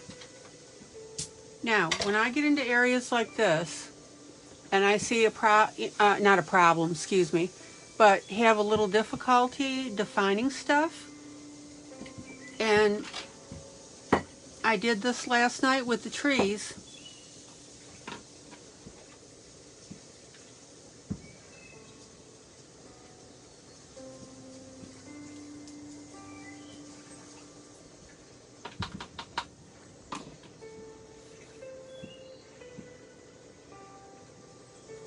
Is I'm going to go ahead and lightly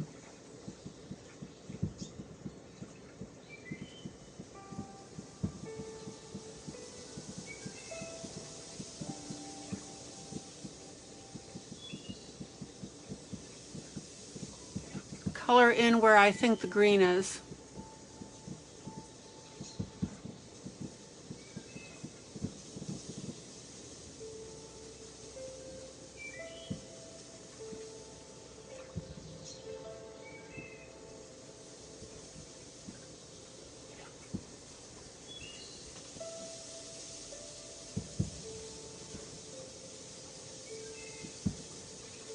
And that way this will start to make sense. We're going to color that little piece too. Can you guys hear the booming in the background?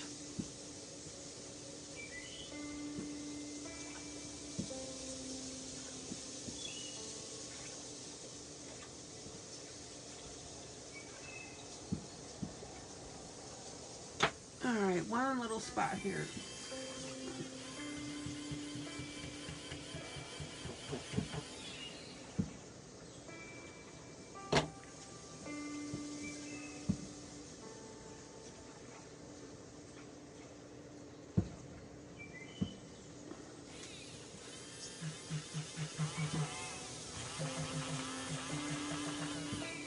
Now, in this particular piece, you need to be really careful because I've got a couple things that look like snow.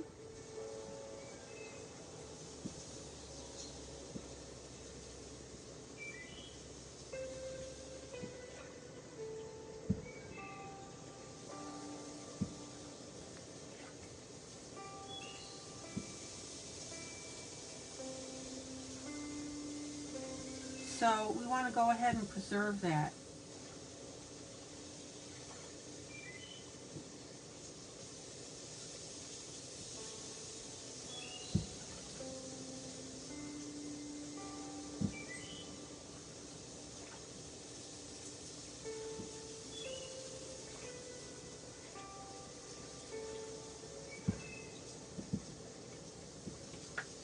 Zoom out.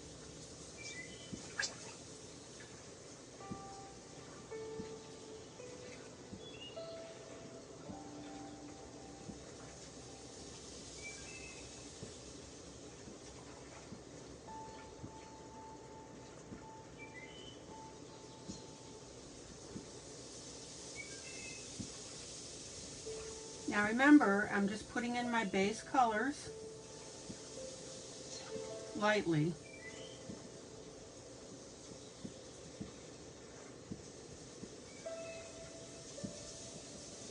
And this is a really good example of why I want you to come in with light colors.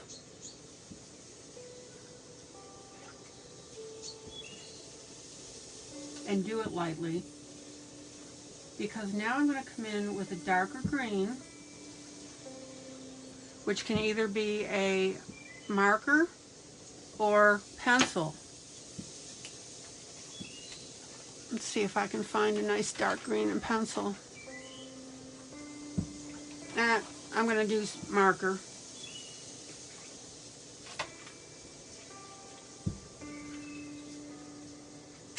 Okay, watch. Zoom in.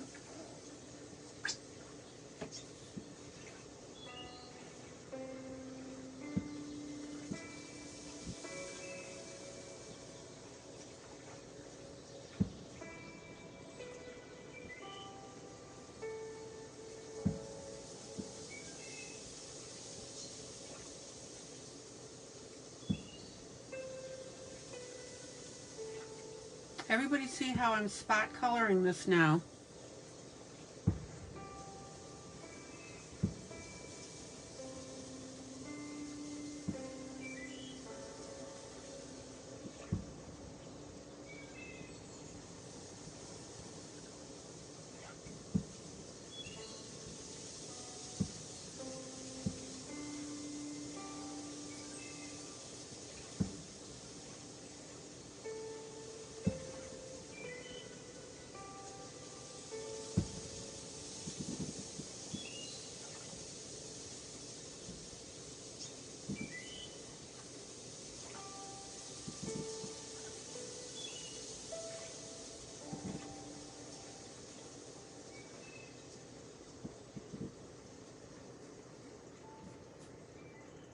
Zoom out.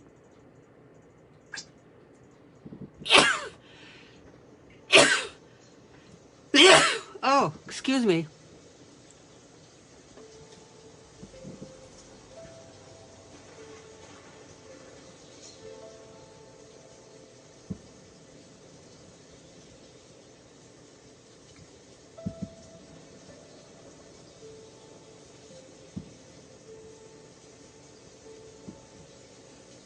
Questions? Comments?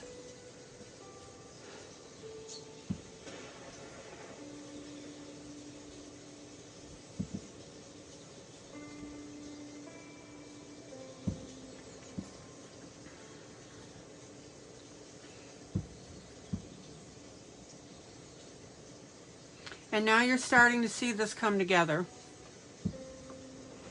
All right.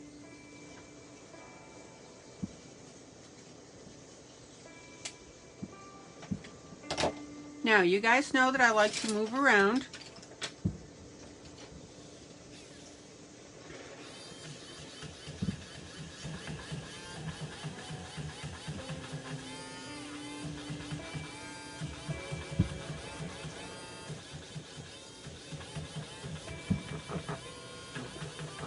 And I do that for two reasons. Number one, because sometimes I get bored doing an area. But number two, it lets me see what's going on. And that's why I went ahead and did this green.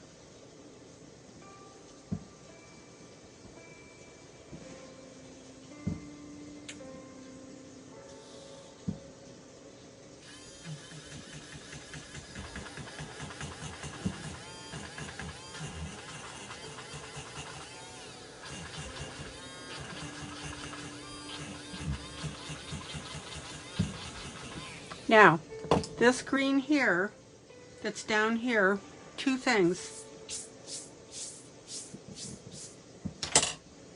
I'm going to go ahead and make the leaves, I'm sorry, the grass, the same color. Zoom in,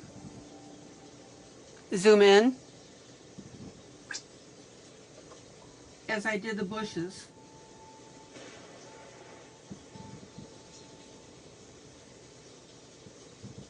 Number one, for continuity, and number two, because I'm going to introduce another green in here and I want that contrast.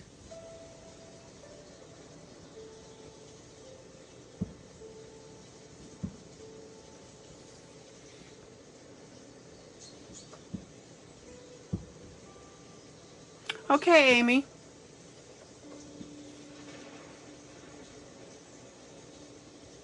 Thank you for letting me know your schedule.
Zoom out.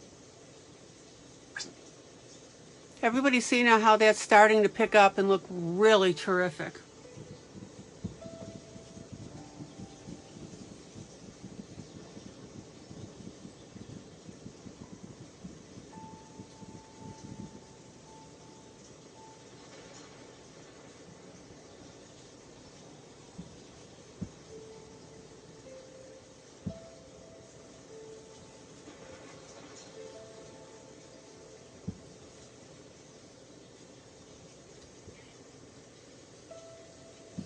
Hi, Sherry. Welcome, welcome, welcome. Good to see ya.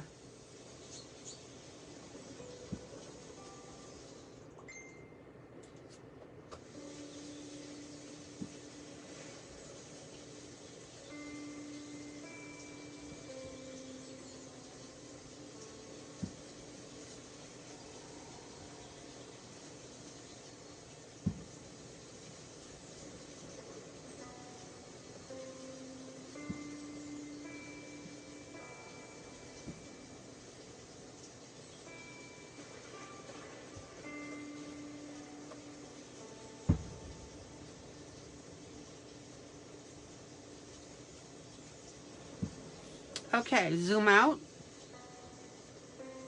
Zoom out.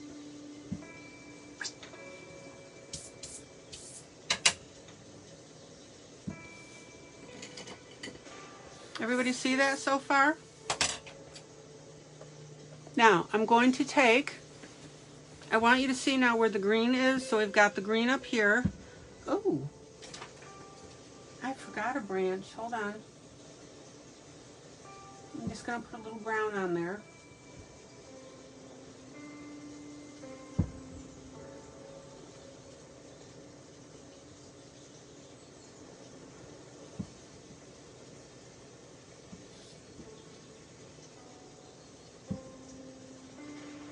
Again, I'm just tinting now so I can see what's what.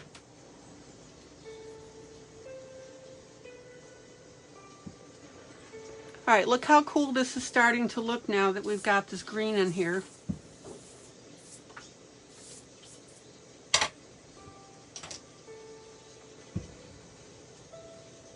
So now I'm going to take my dark green, zoom in,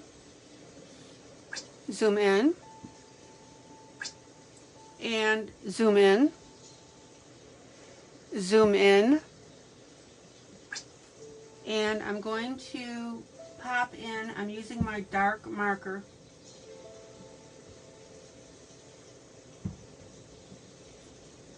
and I'm just putting touches of marker at the base.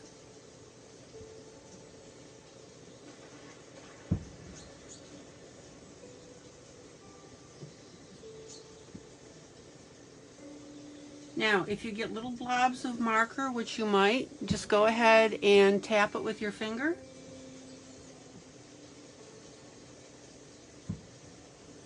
Sometimes you'll get little puddles.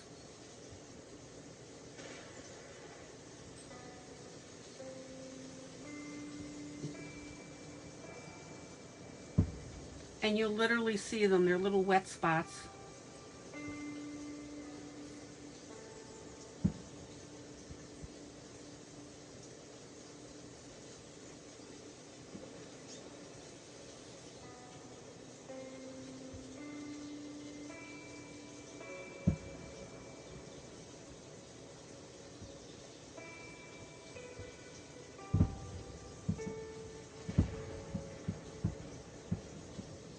Can you guys hear that booming in the background?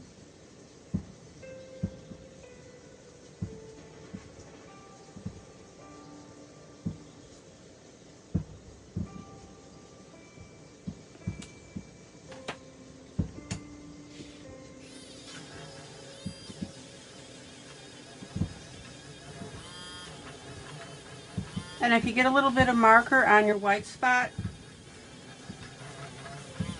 just erase it right away, and you should be okay. ILene.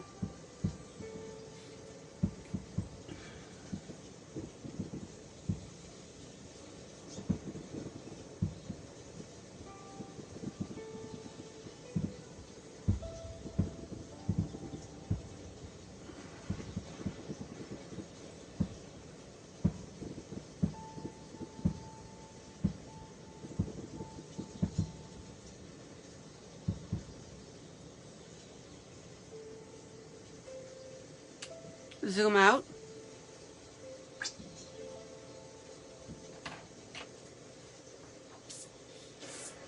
Zoom out. Zoom out. Everybody see now how this is really coming together. All right, ILene, I got to show you this.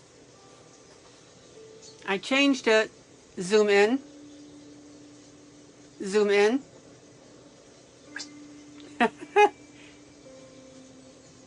I made my darker side on the right because this is lighter on the left for the fireplace reflection. I thought you'd get a kick out of that, ILene.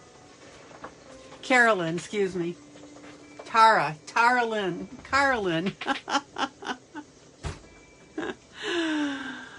Yeah.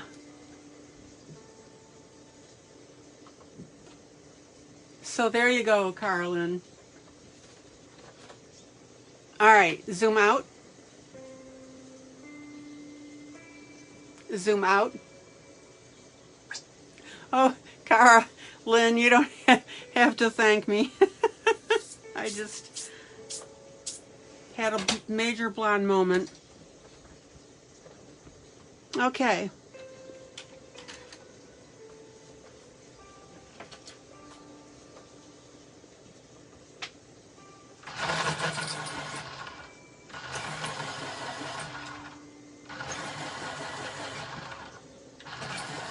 ILene's going to reach through the screen and smack me. Zoom in. Zoom in. All right. So now what I want to show you on this holly is I want to come in with almost, it's almost a fluorescent green.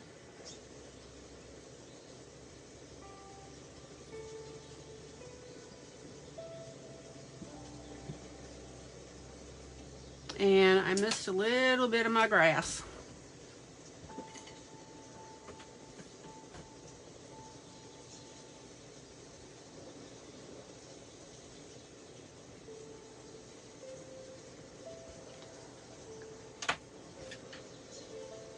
Well, Carolyn, I thought you'd get a kick out of that when I texted you.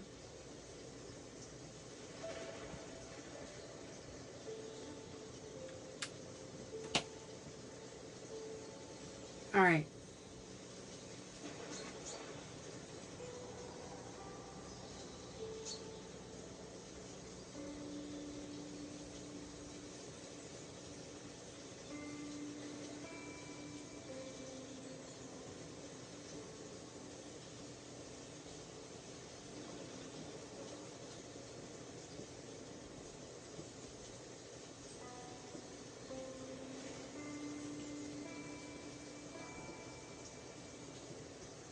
Now, the artist, when she drew this, didn't draw distinct circles.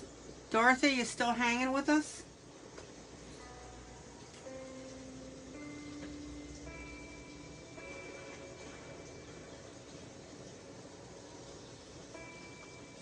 She did not draw distinct circles for her berries. So I'm going to take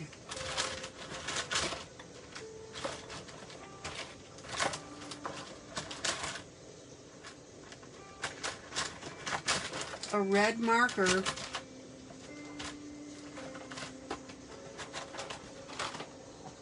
Are you enjoying yourself, Miss Dorothy?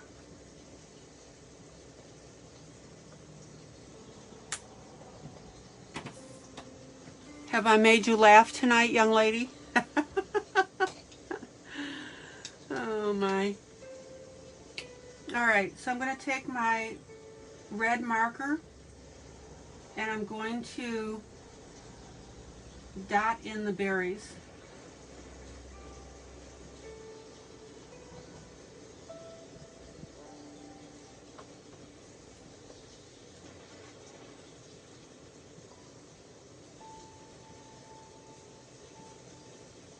Now normally I would just hit each berry individually, but like I said, the artist didn't, she just did squiggles on some of these.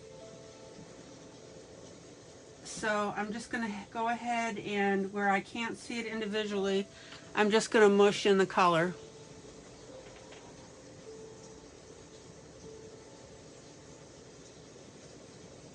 Well, I'm glad it's relaxing for you.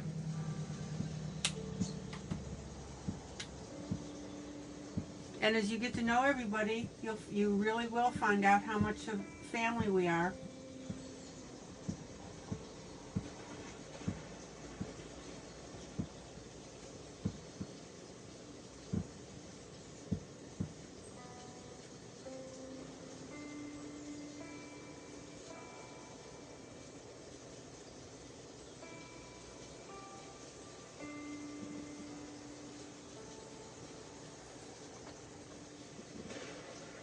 Okay.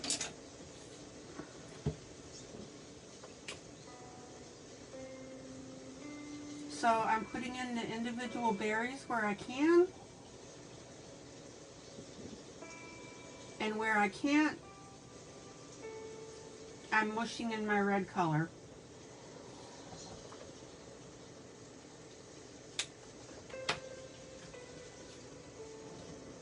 And I want you to see how this light green now is looking really great for this holly.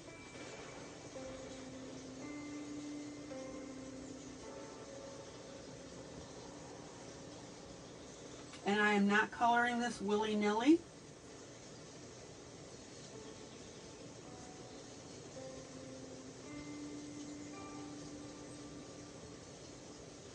Oh, hard to tell on some of this.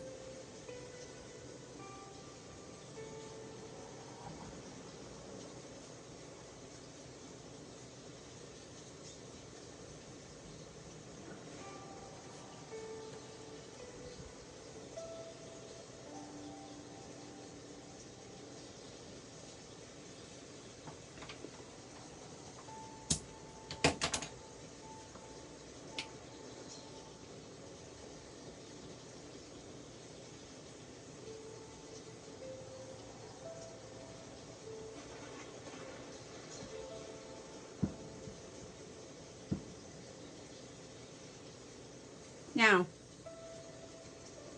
there aren't any berries up here on this lamp, but I'm going to go ahead and dab in some red blobs because I think it'll look good.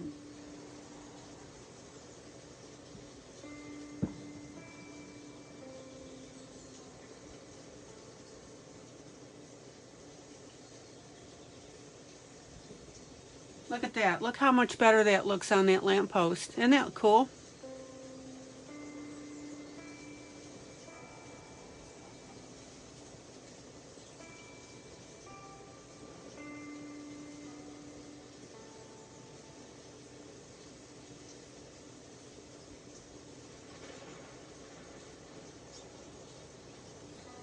Zoom out. Zoom out. All right, everybody see how cool that looks now?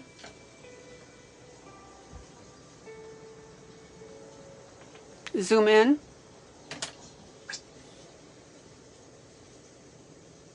And I'm even going to add a red dot right there too.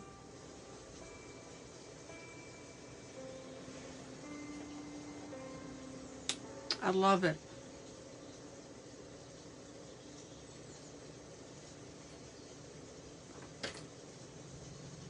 Okay.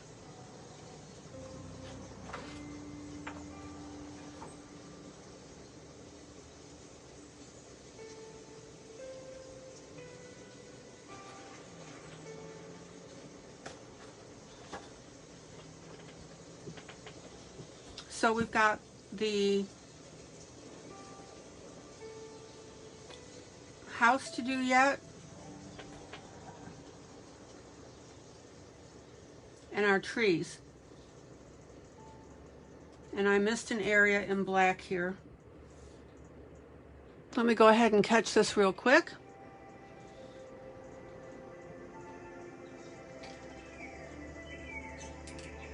Zoom in.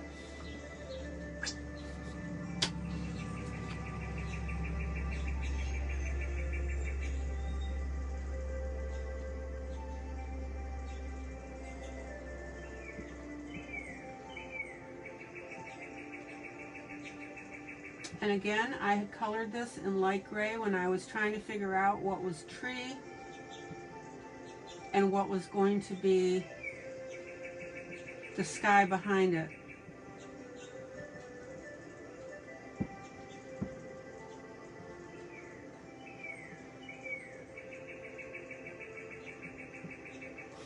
There we go.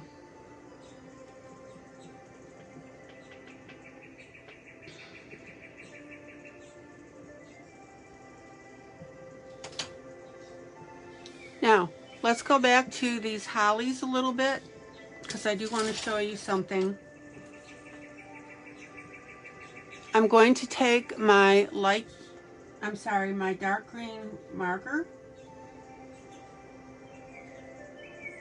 and I'm going to add a little bit of green on this as to where the stem would be.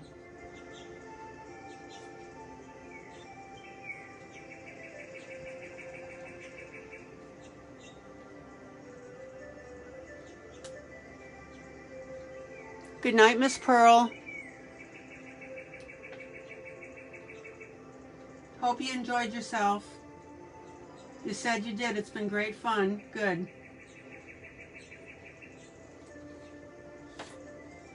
Hope you learned a little bit. Good night, Pearl. Good night, Pearl. Good night, Pearl. So glad you could make it tonight.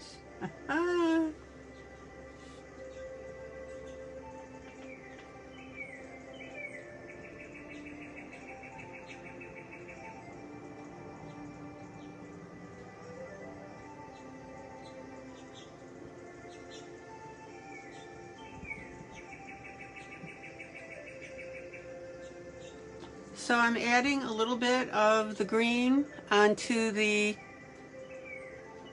holly, and I think that looks really cool. Okay.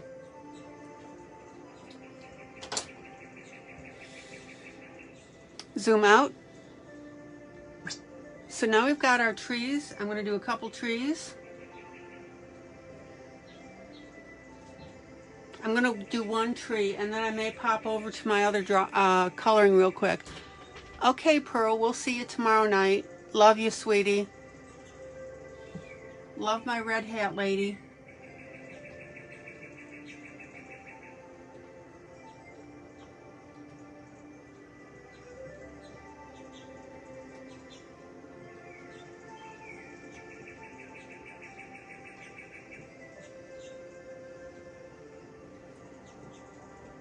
All right, and I want to show you something about these trees. Is the author didn't really define them very well.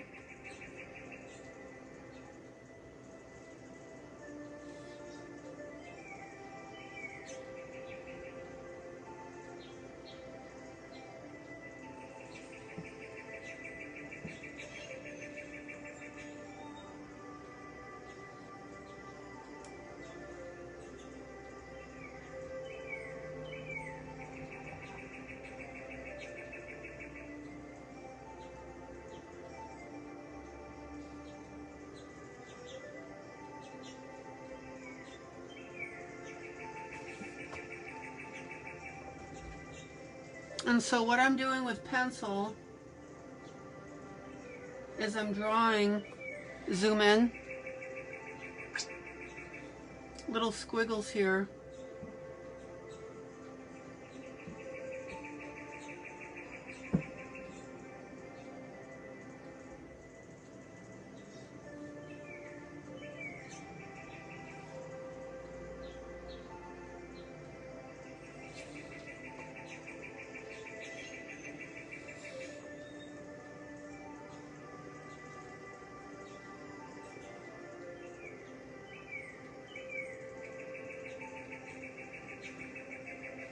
And this is something that you need to decide for yourself, whether you want that or not.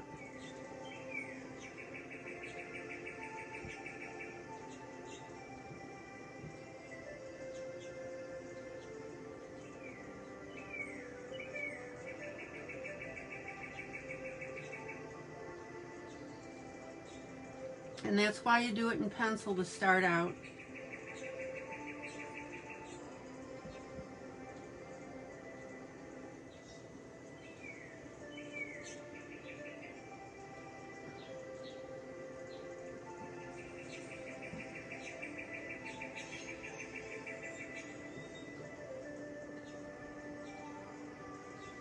Does that make sense to everybody?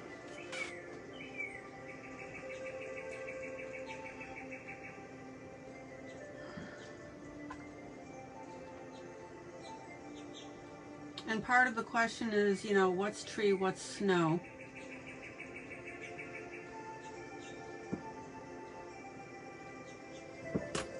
And this is where I'm going to take one of my pens and I'm going to draw a line here across the top.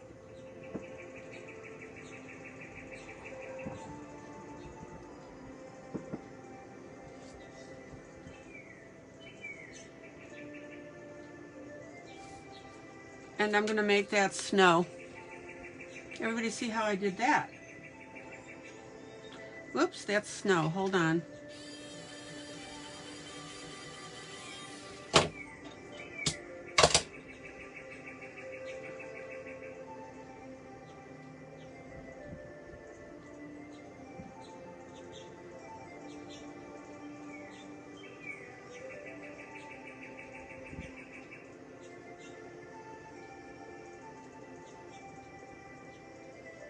Questions, comments, thoughts?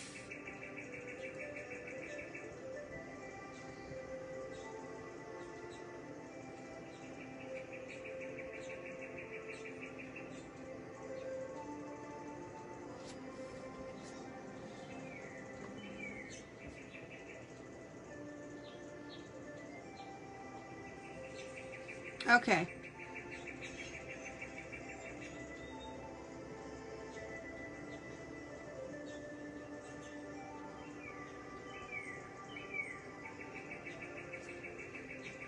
Zoom out.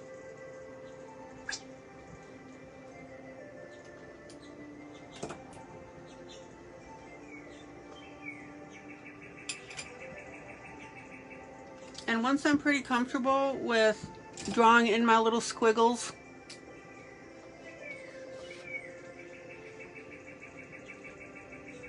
zoom in, zoom in.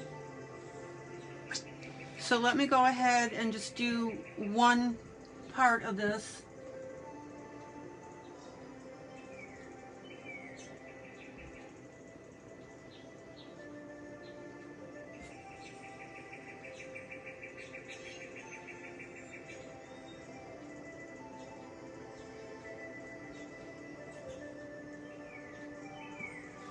And sometimes I follow my pencil and sometimes I don't. That's the point of doing the pencil, guys, because then you can see what looks good and what doesn't, right?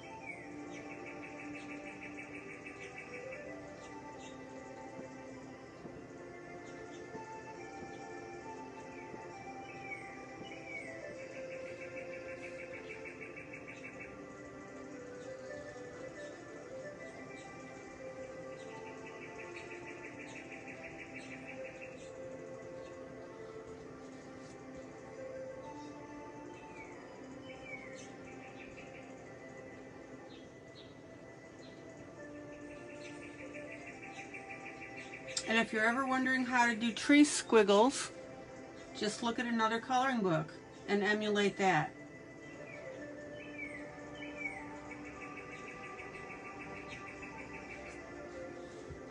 And I promise you this will make more sense once I get a little bit of the green in.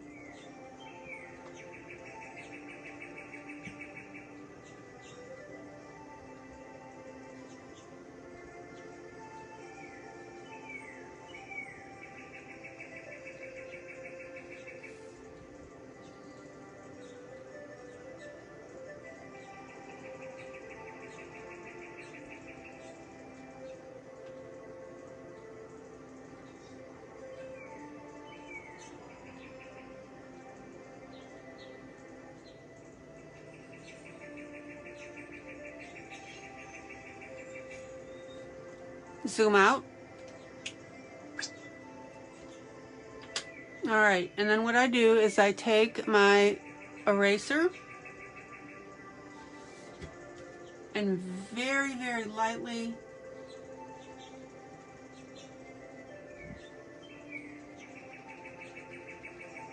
I'll erase that pencil.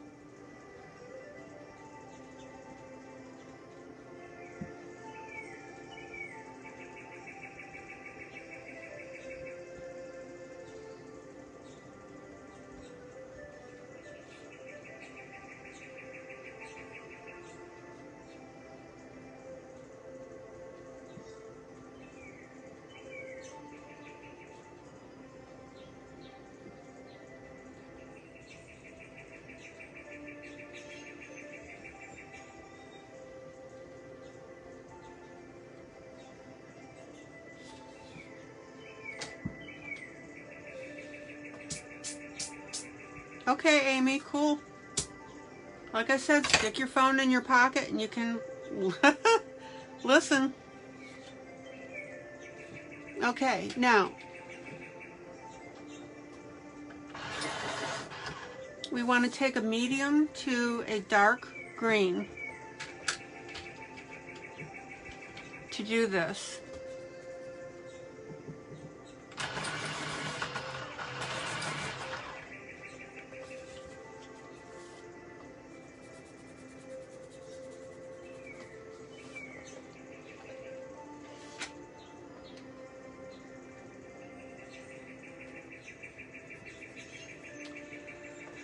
Well, yeah, you're right. They don't, really have leaves on them.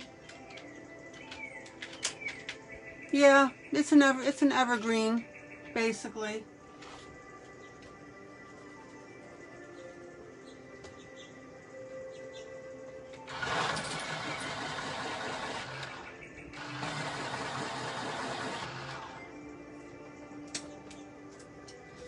That's why I'm using darker pencils.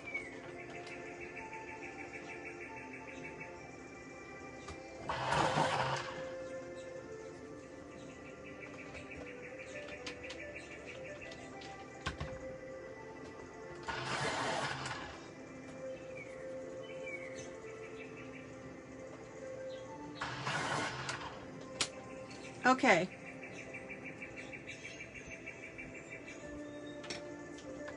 So the first color I'm going to pop in here,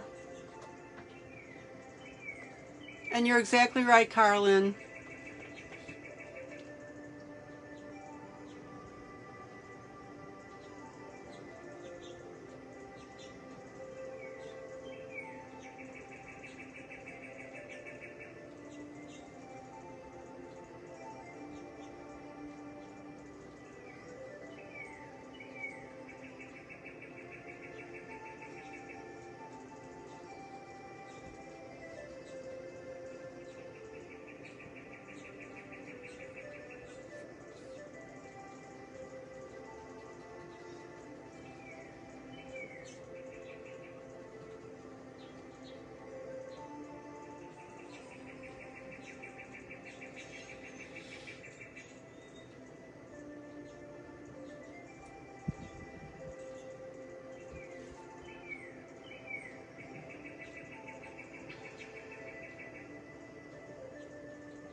And that's definitely something to think about, Carlin.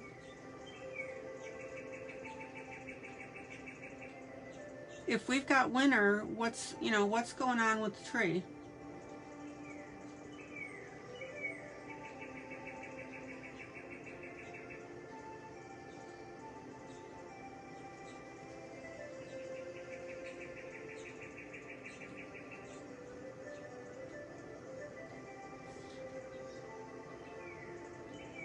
And the thing is, the way that the author drew this tree, it's weird anyway.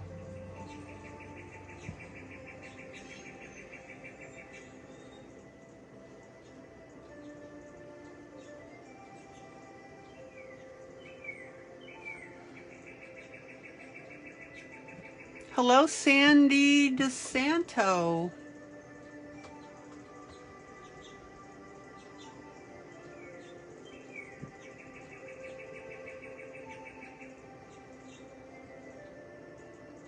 And you guys know sometimes that when we color, you suspend realism.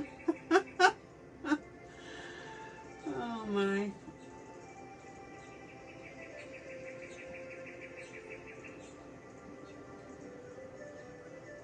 But Carlin's correct.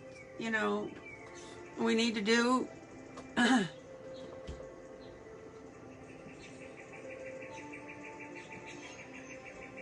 a kind of tree that's a winter tree.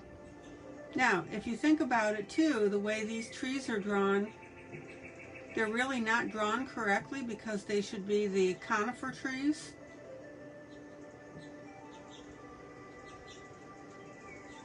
Which means they produce cones. But the way this one's drawn, it looks like it produces leaves. Well, as Carlin pointed out, you don't get leaves in wintertime. So, stuck in the middle with you.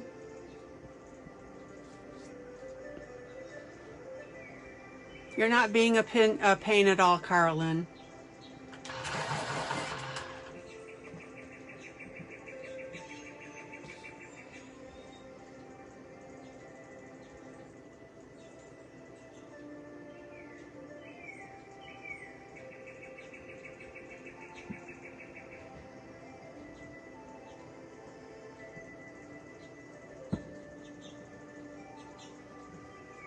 So I'm not exactly sure why you're apologizing. You're fine, just relax.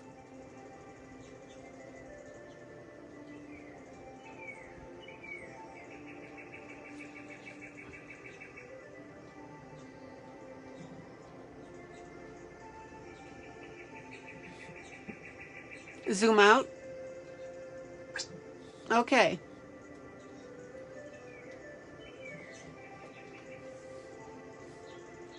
So I think what I'm going to do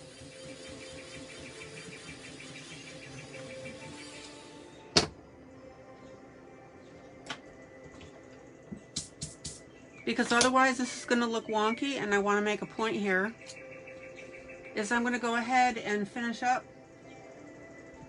my trees. Yeah, these should be really pine needles.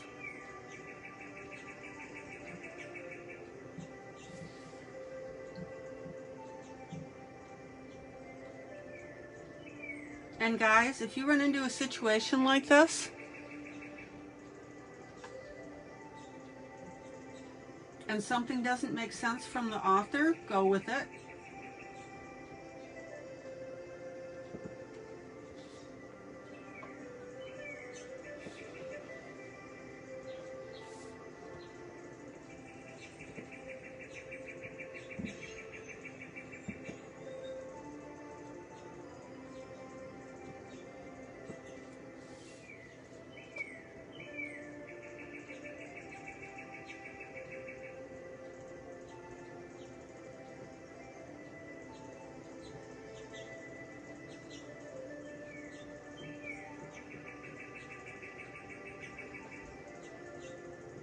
You're going to find that some coloring book artists zoom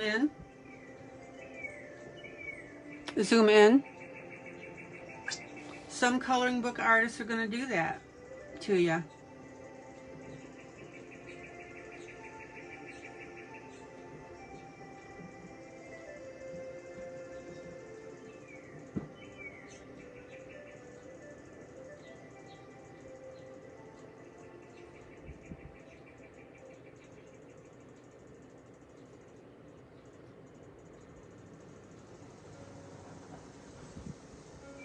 Okay, so I'm drawing my lines right over my pencil, and I put in the pencil first because I wanted to see how this was going to look.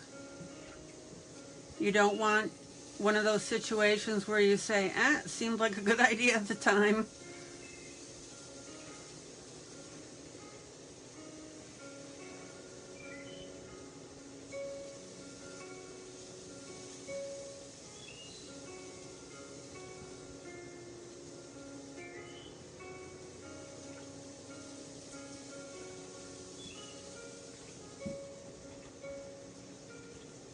Okay.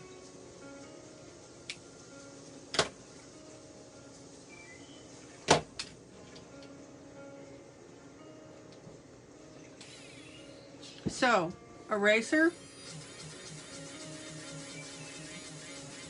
to gently erase my pencil lines. I'm not letting my eraser press into my paper at all.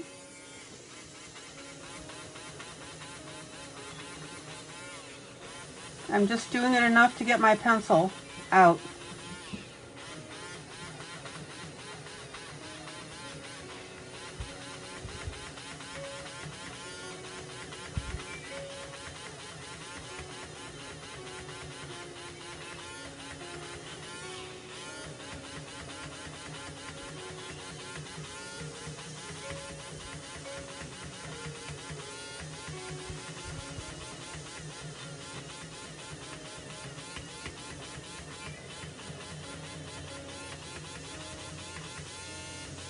Oop, I didn't do a tree part right here. I will do that. Now, notice when I erased in the order that I put the pen on. And the reason for that is you got to let your pen dry. Ask me how I learned that lesson.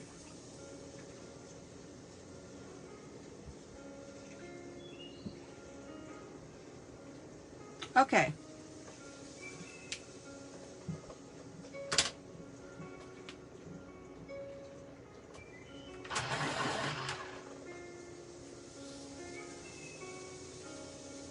So I'm going to go ahead and I'm starting with my first green.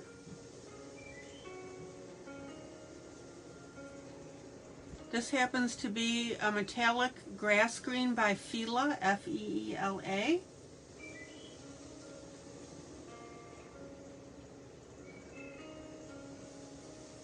Now, metallic has nothing to do with it. I just happen to like the color.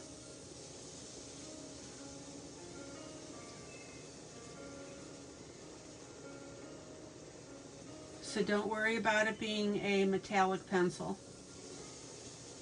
And you'll run into that every once in a while. Because obviously I'm not doing metallic pieces, right? Alright.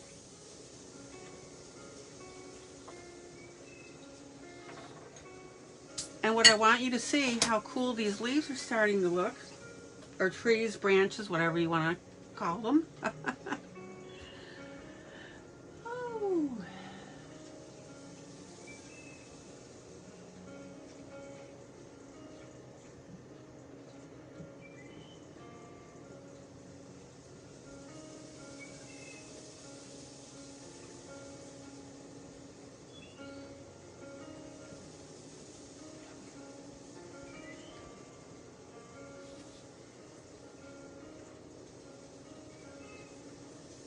And guys, I still want you to see how I'm putting all of this together for you.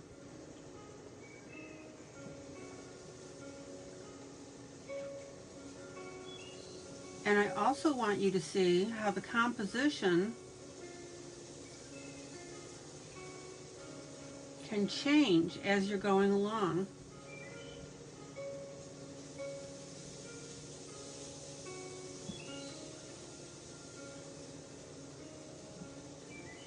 And I make the point again that that is why you should never, ever, ever, in the middle of a drawing, give it up.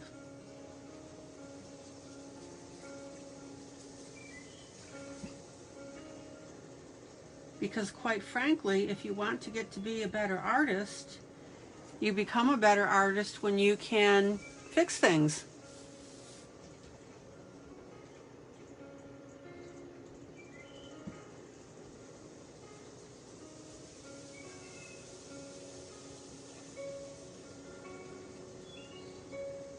One of my members one time spilled coffee on her piece, and she incorporated it into the coloring and posted it. And no one had any idea that she had spilled that coffee. She made it look like it was part of the coloring.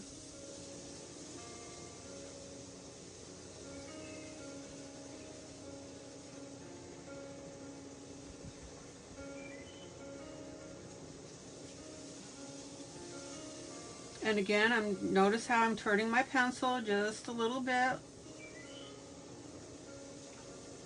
Every time I pick it up, I do a little micro turn. Keeps my pencil from flattening out on one side.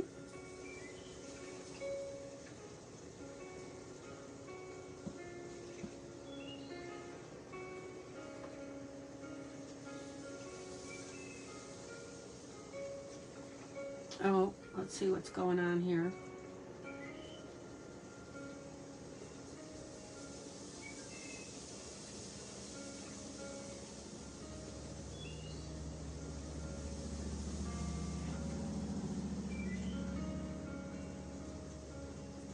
And notice how I'm also holding my pencil no closer than halfway up. I'm going to color that area right there.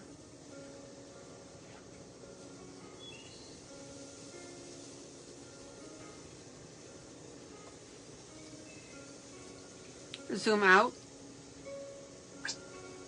Alright, everybody see now how that's starting to come together and makes sense.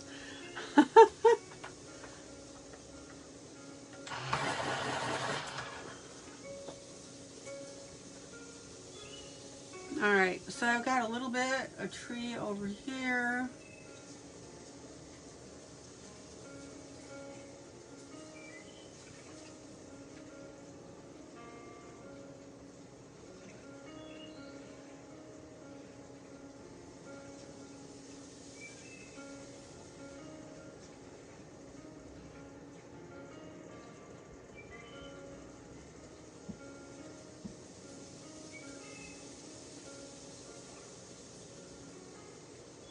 I may change this area altogether. So I'm going to leave this sit right now until I decide what's what. And if you run into that situation, no big deal.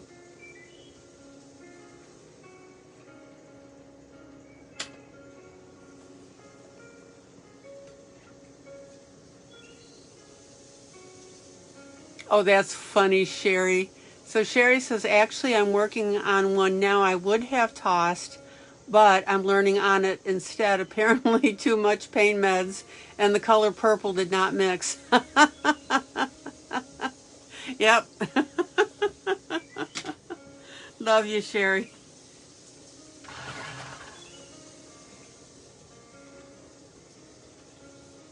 Okay, zoom in. Zoom in. So I want you to see now what I'm going to do with these areas. And notice I didn't really blend this. I'm not too concerned about it because I knew that I was coming back with a darker green.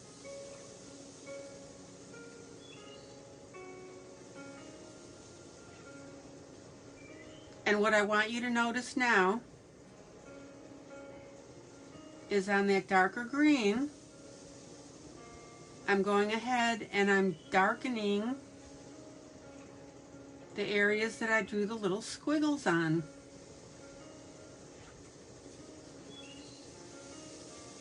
As well as my outer edge.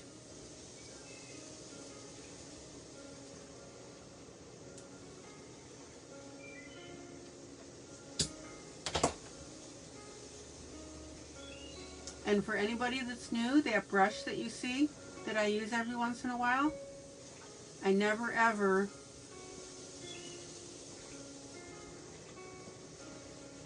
wipe my page with my hand. Very rarely will you ever see me do it.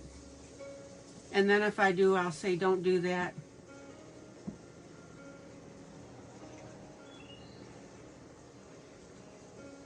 And that's because you don't want to drive your pigment, smear it, drive it in, whatever. That's why I put a paper towel underneath my hand.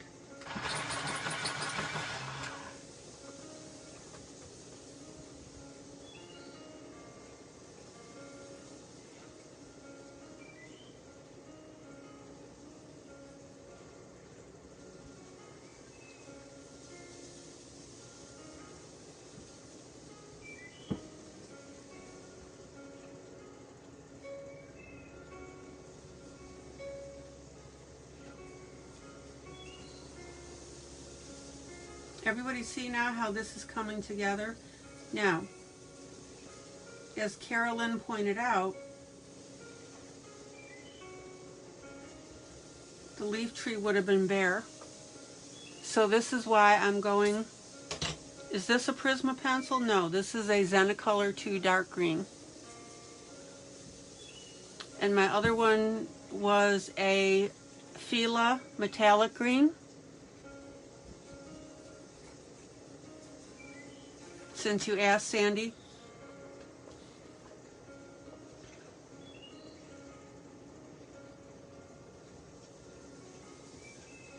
I don't ever want anybody to feel left out when I'm coloring. And that's why I really don't emphasize pencil brand, but I show you pencil color. So basically I've got a medium green and a dark green.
And do you see now how these trees are really falling into place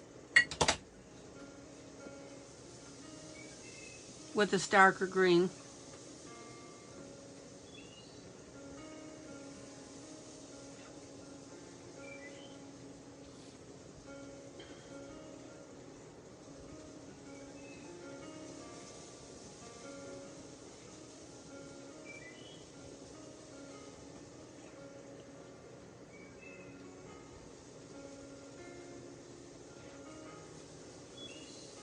And these little white blobs that are on here,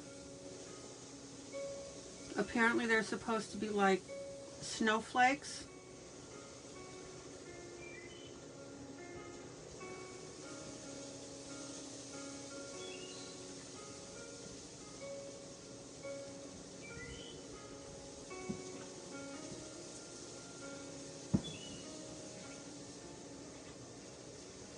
Notice how I'm emphasizing my edges?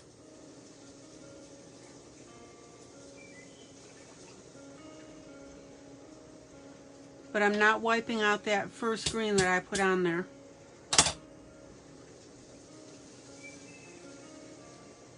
So Sandy says, when I get back from out of town, thinking of getting some Prismacolors. Yeah. Yep.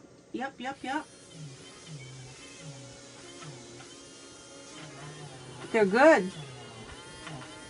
They're soft. Feelas are good.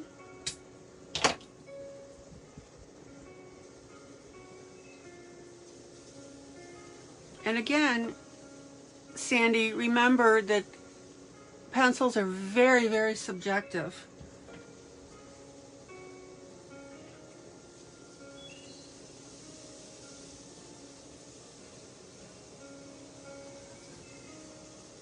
Now, the one thing I have to caution you about Prismacolors, they used to be made in the United States, and then the idiot company figured they'd save money by moving to Mexico. And when they moved to Mexico, the quality went down.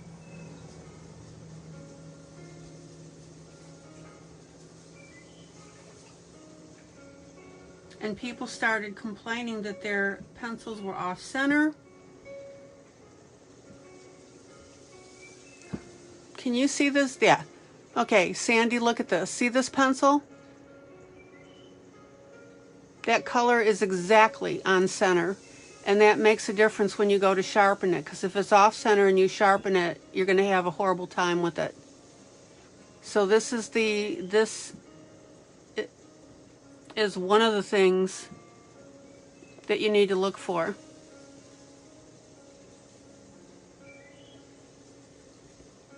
So when you get your Prismas, if you have any problem with them, you immediately contact the company or Amazon. And what Prismacolor has been doing is they've been replacing and shipping out replacement batches, which in the long run doesn't save them money. Sounds like a management decision to me.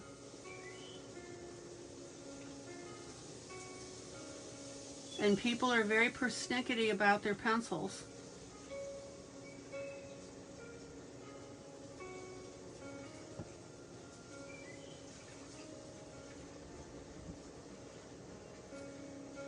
Everybody see how I'm coloring this area in?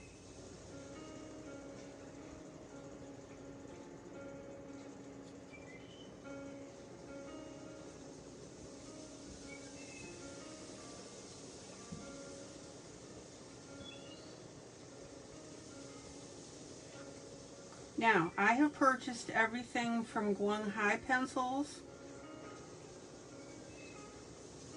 Crayola pencils,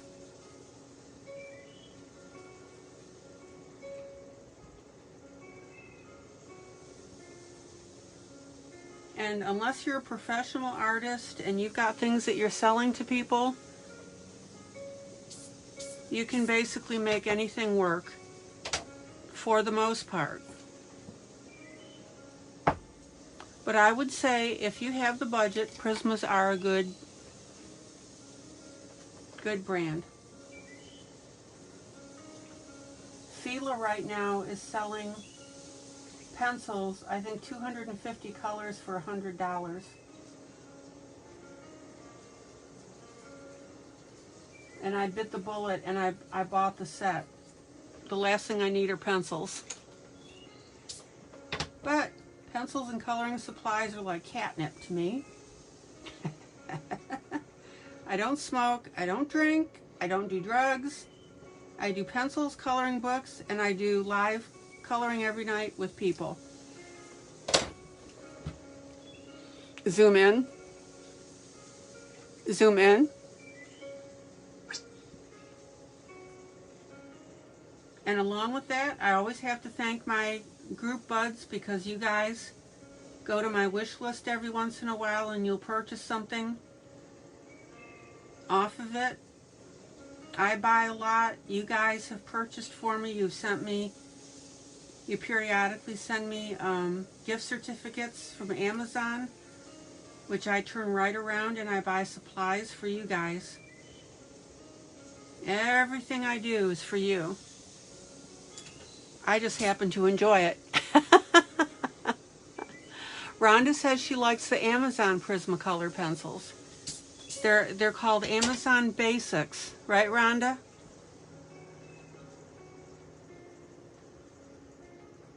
So they're not really called Prismacolors, because that's a company name. Zoom out. Zoom out. Zoom out. Okay. Dorothy says that let's see, she's been using them for years. So yeah.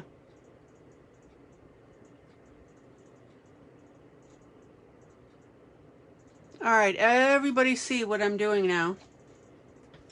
And you can really see that I missed a spot, didn't I?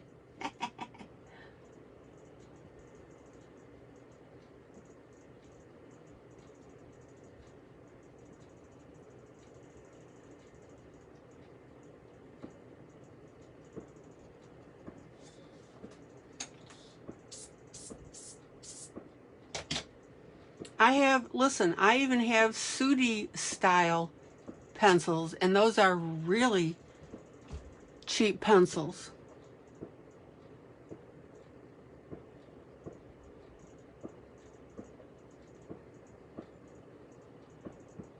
But yeah, Prismacolors, that's fine. And again, Rhonda likes the Amazon Basics. Okay, you see where we are in all this. And it's starting to make more sense. Boom, did you hear that? Okay, I want to talk about this for a second. Is anybody in a big hurry again?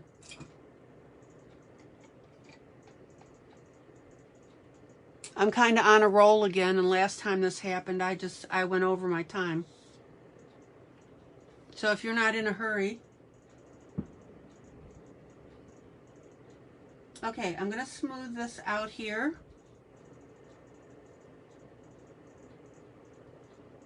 To make that look more like snow.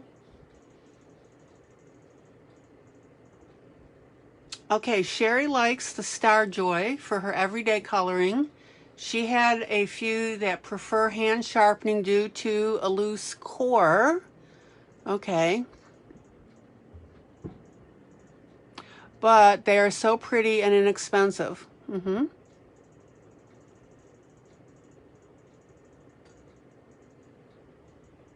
And Dorothy says she's got a lot of brands. In a second here, I'll show you what my brands are. Okay, everybody see this here?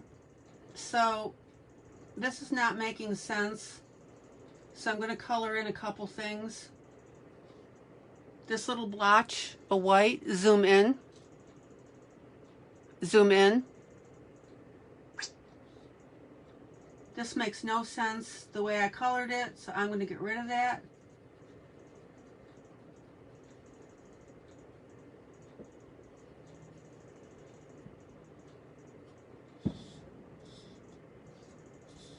So this white doesn't make sense, so I'm going to get rid of that.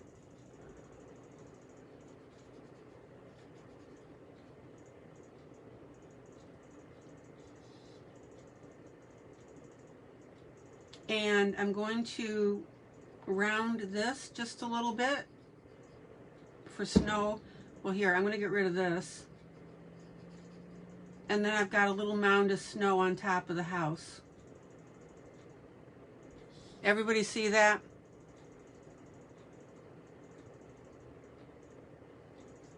Zoom out.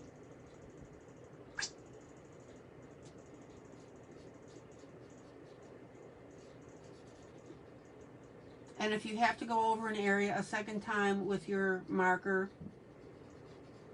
have at it.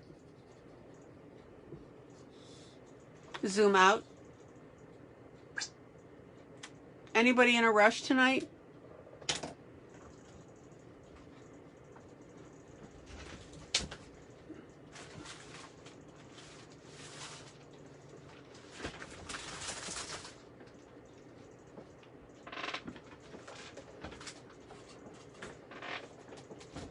Okay, my notebook is elsewhere at the moment that I keep my reference pages in.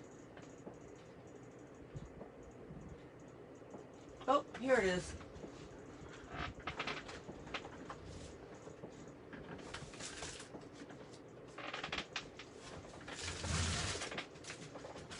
Zoom out.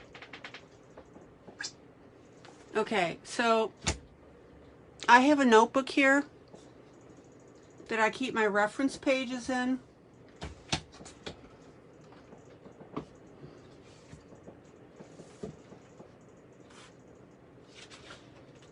This is a quickie coloring tutorial that I did on how to do balloons and orbs. I did that June 8th actually. You can see the date. So I showed that. We made balloons. I did a quickie color tutorial June 16th on how to color gems. And I did a quickie color tutorial June 21st on how to color horsehair, or how to do horsehair. Alright, so these are all my Cali Art colors. These are my gouache paint colors. These are my Ohuhu metallics that I have. These are my Arteza metallic paints that I have. Let's see, Ohuhu, Tan Mint, how to color gold, how colors combine. This is my distress ink stuff that I've got. And I don't know where my list went with all my pencils. I must have trashed it. Okay. Well, never mind. I have Zenicolor. I have Shuttle Art. Good grief. Prismacolor, Faber-Castell, Guanghai, Sooty Style, a bunch. Okay, everybody see how this is making sense now and coming together?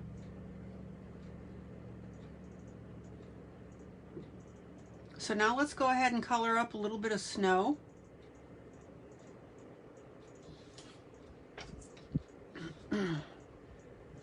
Zoom in.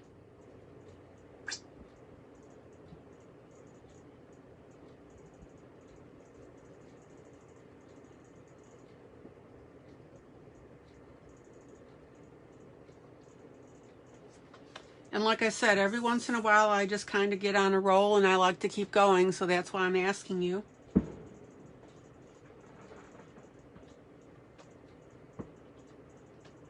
So now what you do to color snow is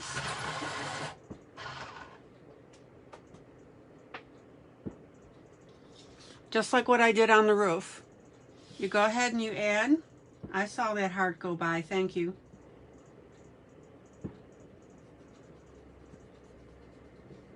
What you want to do is you want to put a very, very light blue on the area that you want to be snow.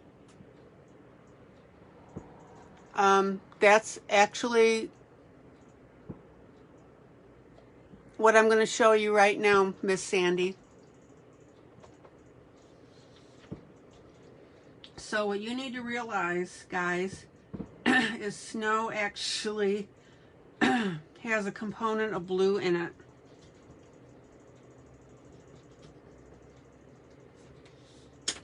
So what you want is the lightest blue that you can find.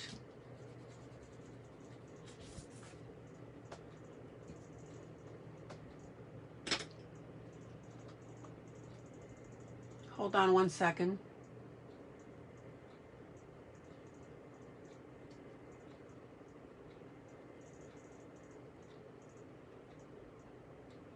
La-da-dum, dum.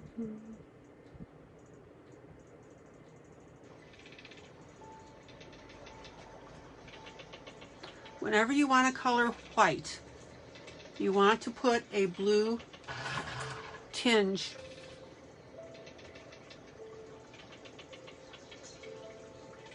around it. ILene, how do you do it?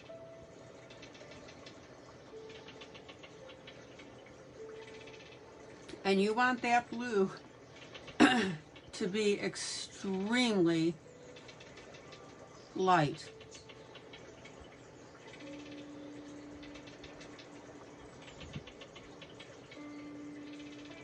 I mean, I'm talking whisper blue. Zoom in.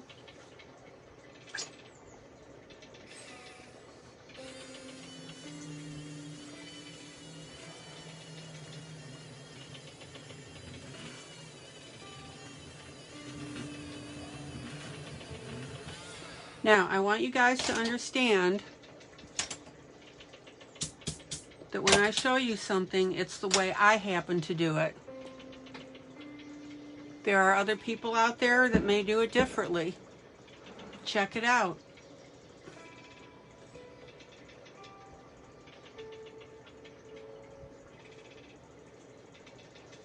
So I'm putting a very, very light hint of blue. And when I pull out, this will make sense.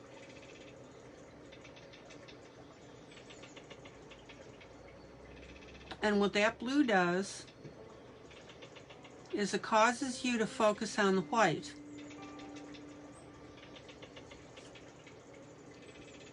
So right now, close up, it looks wonky, but wait until I get out there with it.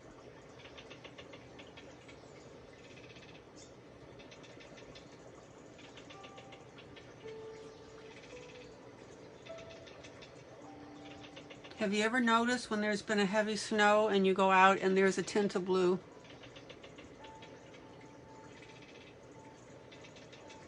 So ILene says, depends on what light source is and what the surrounding area is. Yes, the lightest of light blue to purple. Yep.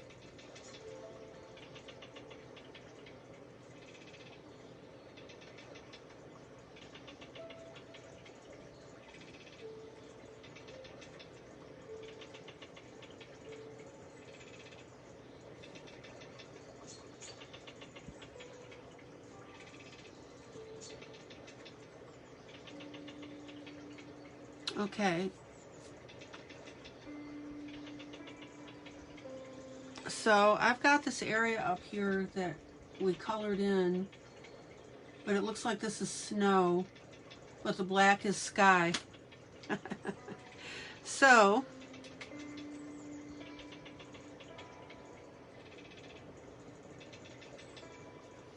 I'm going to color all that in because it doesn't make sense.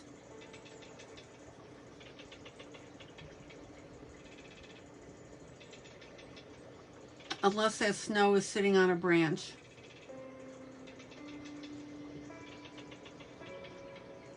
So I'll leave that like this.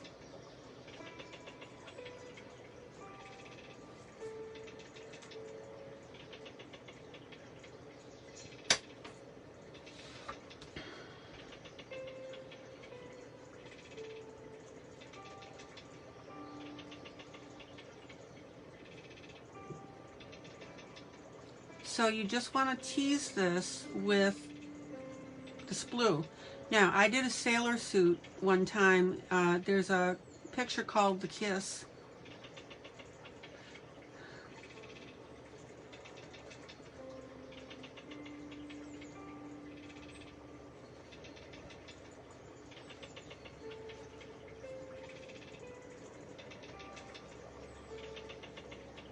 And the sailor suit was white, and so I did that with the sailor suit.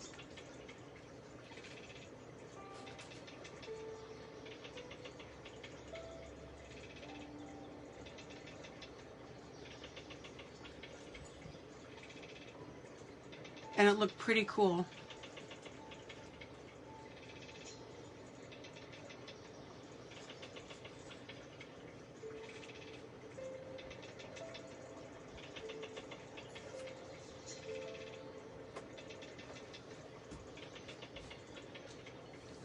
And again, when I pull out, this is all going to make sense.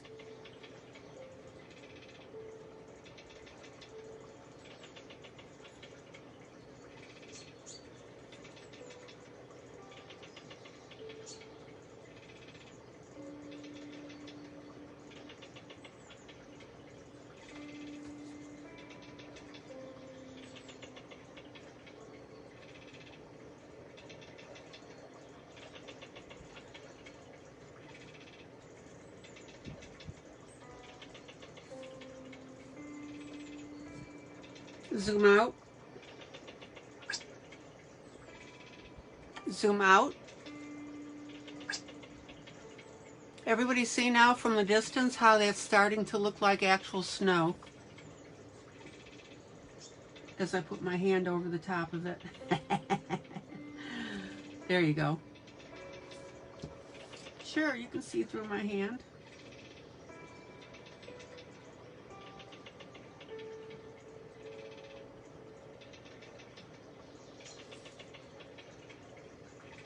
And notice that I am holding my pencil near the end. Get out of there.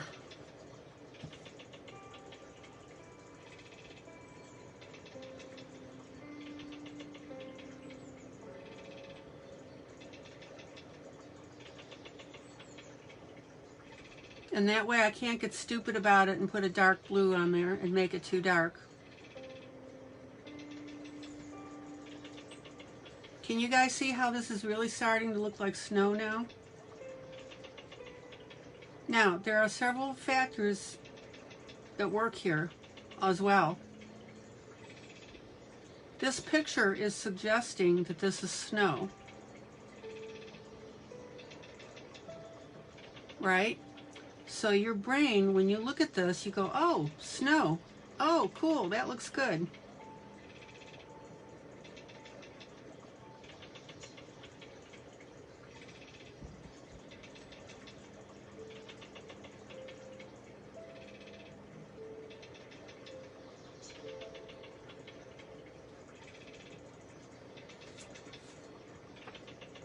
Zoom out.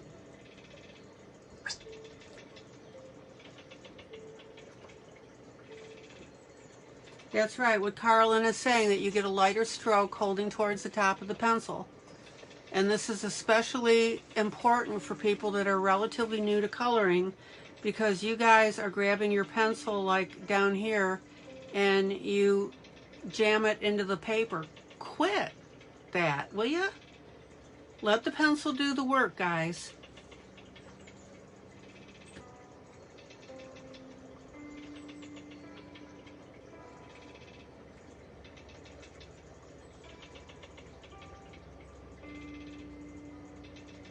That's why you break tips, and that's why when you start out and you're jamming your pencil into the paper, you are committing yourself to whatever color, and you can't change it. So quit coming in so heavy-handed.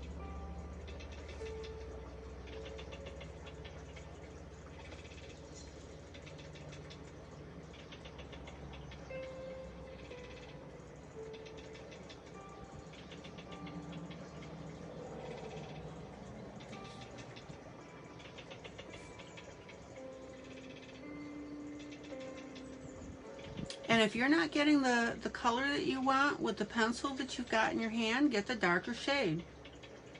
Okay?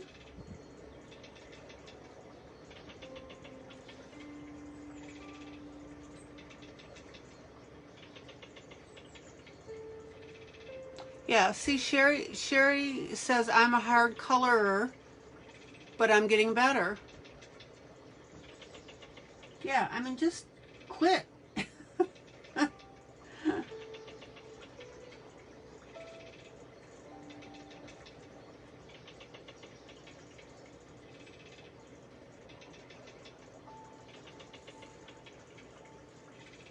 Zoom out. Okay, so everybody see how this is just starting now to come in. Hold on 1 second, I want to grab something and show you. Oh. And by the way, I need somebody to tell me if my voice is getting softer as I walk over to my shelves. I want to make sure my headset's working all right. So, as I'm walking over, I need to know if my voice is changing. And I'm sounding like I'm getting further away. Which I am.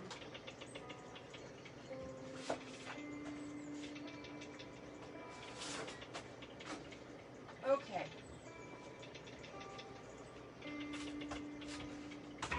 So somebody let me know if I sounded like I was getting further away and then I got closer again. Oh, just a little? Oh, well, that's good.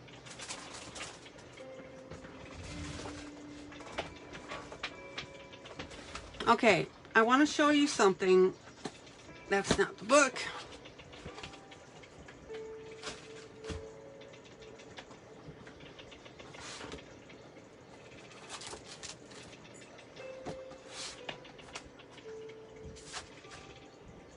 I want to show you this piece with the snow that I did. There it is. Let me get the shine off of it. I'm sorry, and it's not with snow, it's with white.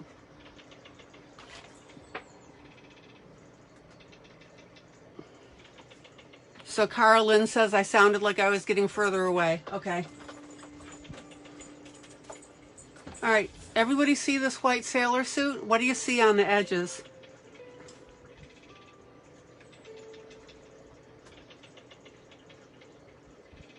And the reason his suit looks white is because of the light blue around the outside. Zoom out. That's how you do it.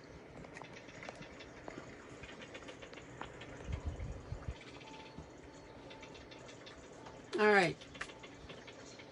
Let me show you another piece that I did. Now these two, I did a comparison of line art versus grayscale. That's what that is. And this, I used some of that, you know that material that you use for weddings, it's netting? I put that on this dress just to make it fun for the picture. All right, I gotta quit doing this here. Oh, and this was fun. This is all holographic cellophane in blues and also holographic. So that's all that to make that dress shine. And then, of course, I colored up the fur. Tulle. Thank you, Sherry. Oh, empty page. This one I used literally sand. All right, I am looking for a piece that I want to show you here.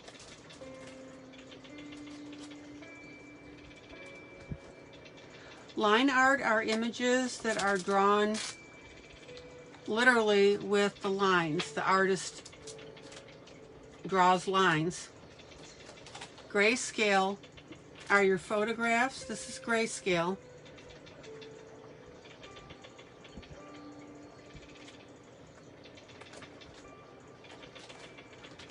Hold on, I know that picture's in here. I just gotta quit stopping on stuff here.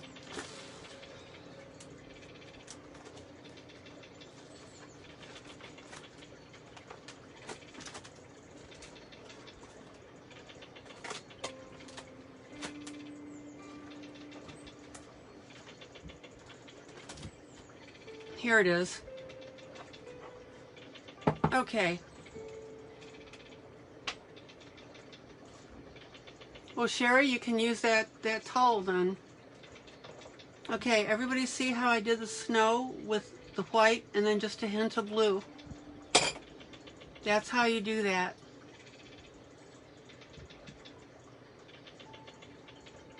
And in the windows, I went ahead and I put glitter on the snow.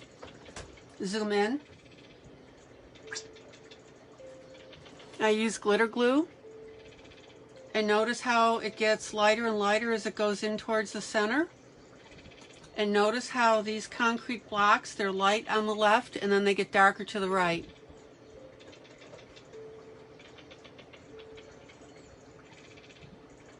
Zoom out.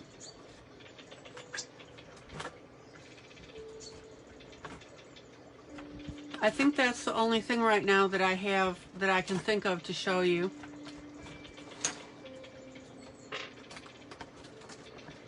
Good grief, I've done a lot. Oh, this piece here, I actually drew in behind her tail these moon shapes, and that ended up making her entire fin look transparent. Everybody see that? So this part of the moon here behind her tail was not there. I drew that in. Simple, guys. I just squiggled in lines.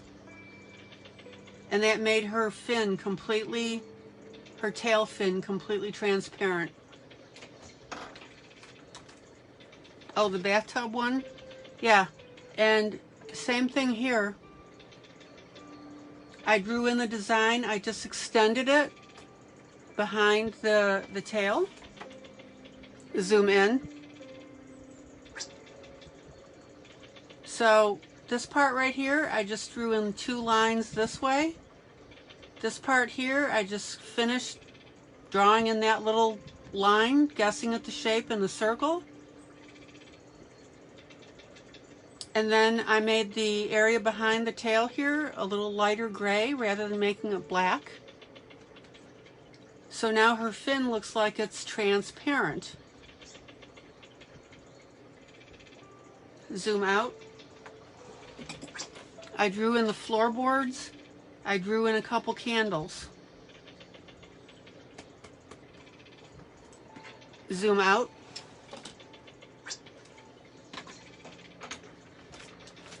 Not difficult. It really isn't. Zoom out. So I'm just flipping real quick just to show you some things that I've done.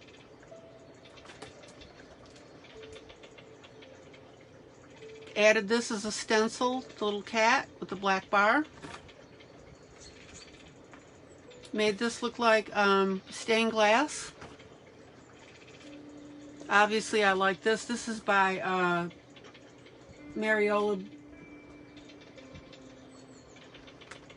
Art. This was a freebie that I did.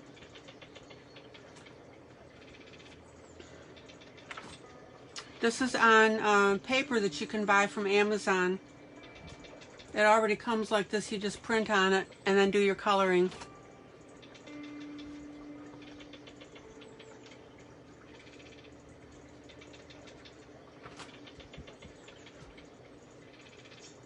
So lots of fun, guys. Lots of fun.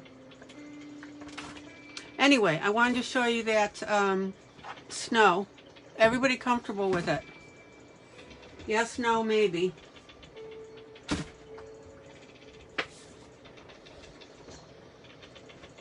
Okay. Now I'm going to take a white pencil .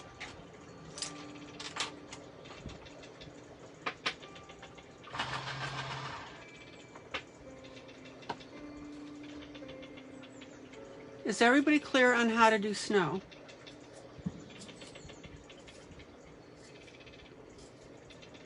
All right. Zoom in.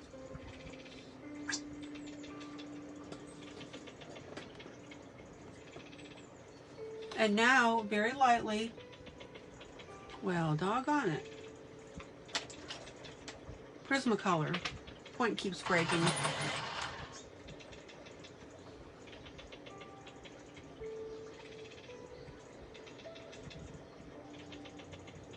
I'm going to take my white pencil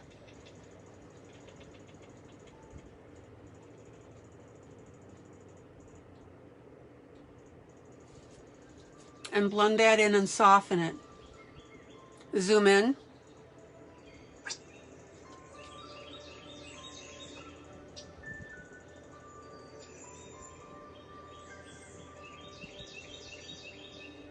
Dorothy, is this how you do your snow? Is the blue and then you use your white pencil?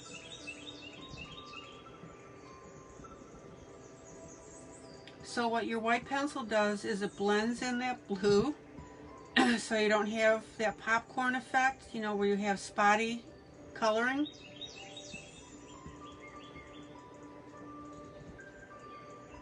And it makes it nice and soft.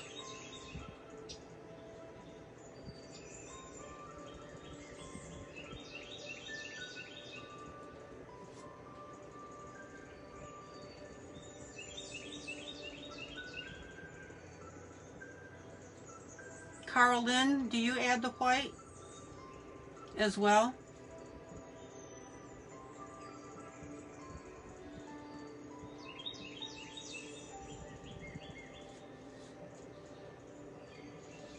Sorry if I didn't stay on screen.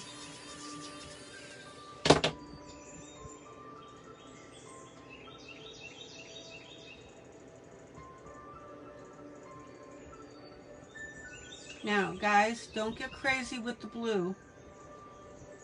You truly did not need a lot. I probably have a little more right here.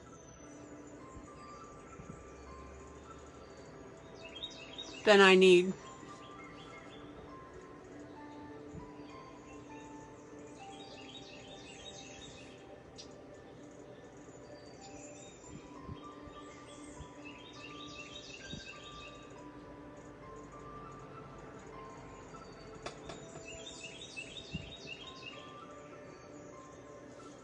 And by the way, guys, for those of you that are new, if you're going to pop out of the room, just let me know, would you?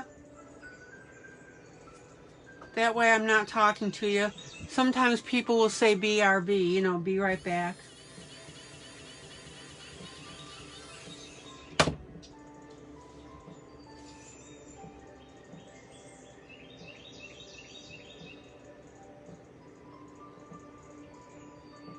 Now, I can't say this enough. Just because you don't do it this way, it doesn't matter. It's not wrong. I don't care how you get your effect. If you have a neat way that you can suggest to the room. Yeah, an iridescent, yep.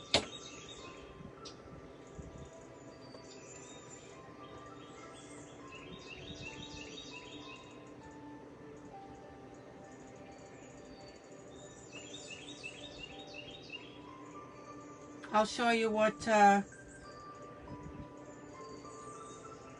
Carolyn means about that.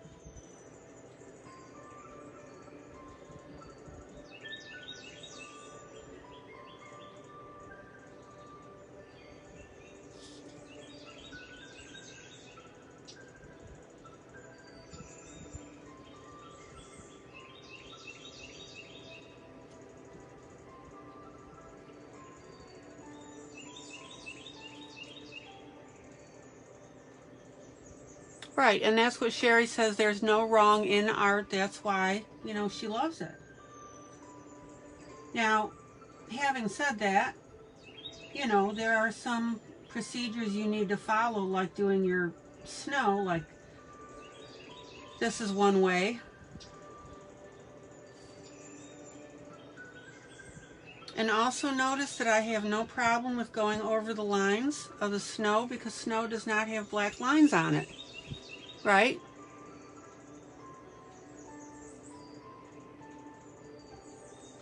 And as Carolyn points out, not all books are printed on bright white paper. That's right. Some are cream colored.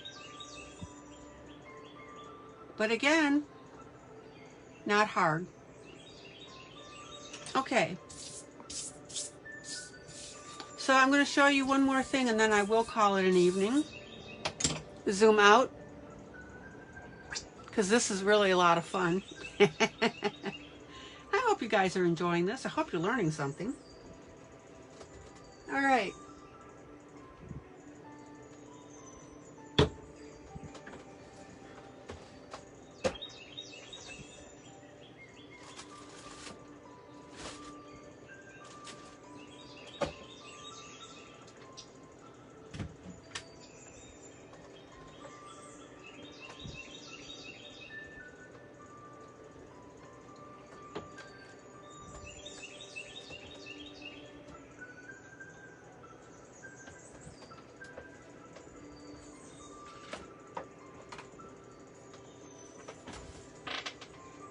So this is a glitter glue. It's called Bright Creations. I got it from Amazon. There were like 26 colors. It's on our affiliate list if Amazon still has it. And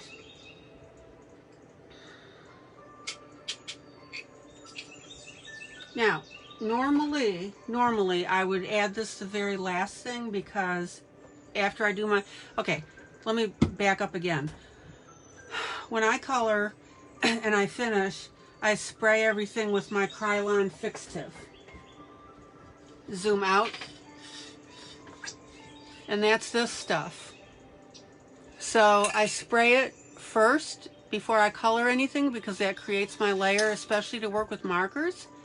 And then when I'm done, I spray it again, because it basically seals everything.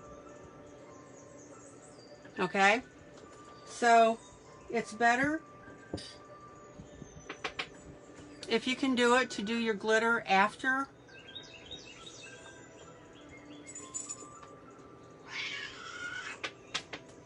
You put your fixative on. So what I'm going to do now is I'm going to take my glitter glue, zoom in, zoom in. Oh, Gizzy, my cat. And I'm going to go ahead and put a blob on there.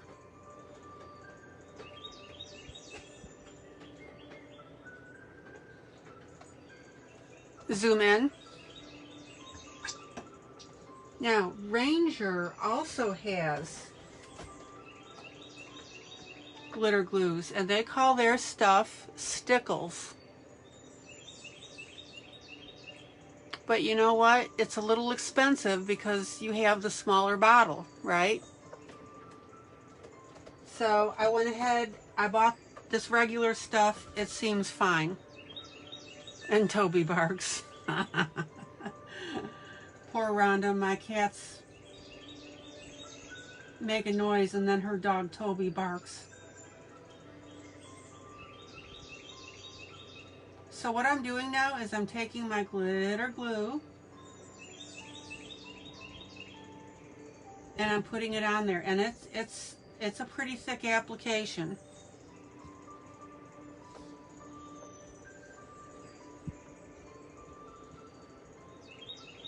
Yeah, as my cat is getting older, she's getting raspier.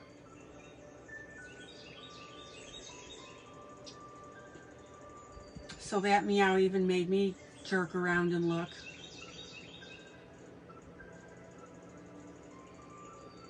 Okay, now, everybody see how the glitter glue,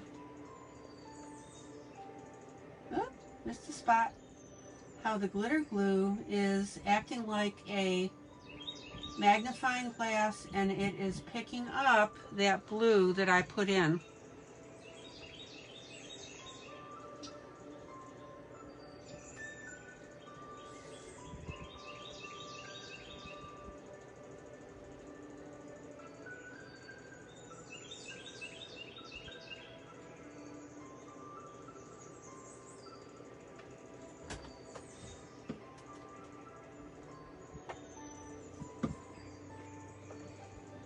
So I'm just taking my little toothpick here.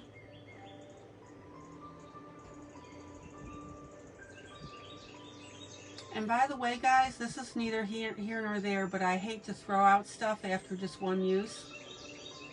So I will wipe off the tip of my toothpick and I'll put it back in the container. Why not? It just had a little bit of glue on it.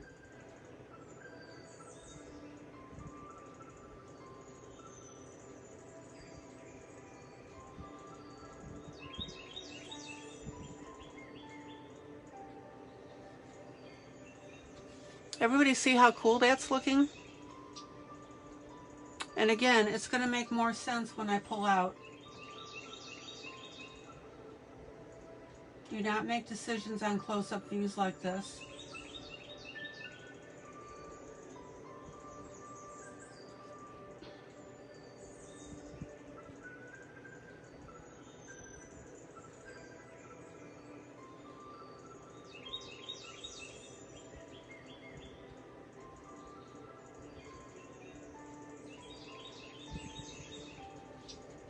And if you get a little bit off here, just scrape it off, push it back in.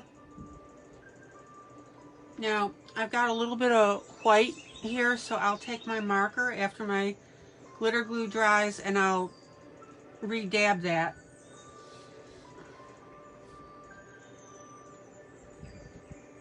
Now, I'm not going to do all of this and hold you up, but I just wanted to show you this real quick. So I'll quit right there. How's that?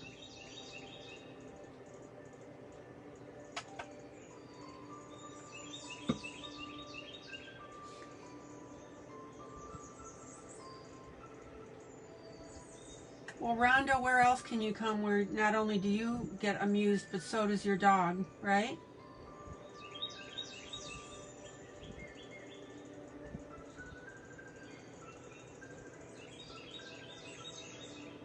Okay, so that's pulled down.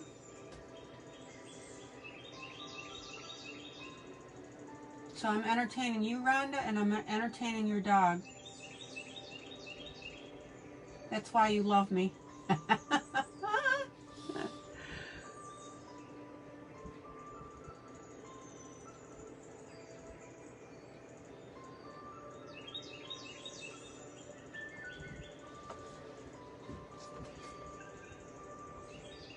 Two for the price of one, Rhonda. Okay, let me put a little more goop right there.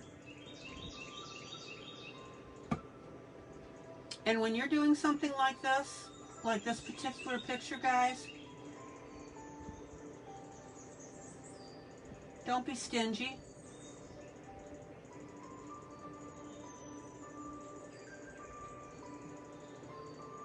Don't overload, but don't be stingy.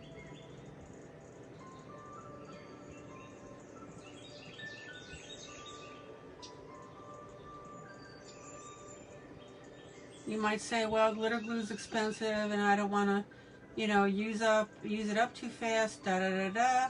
Oh my gosh, guys, come on. You spent all this time on a particular piece.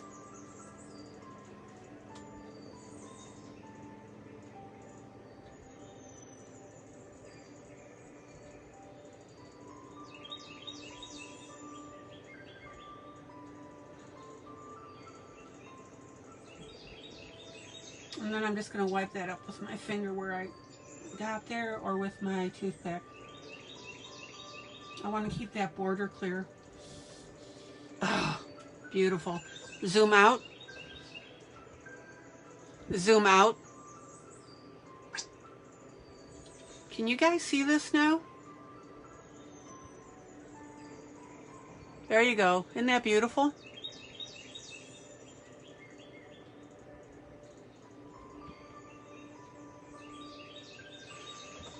Okay, now you're gonna kill me, but I just want to show you one more thing. I'm so sorry. And then I promise I'll wrap it up.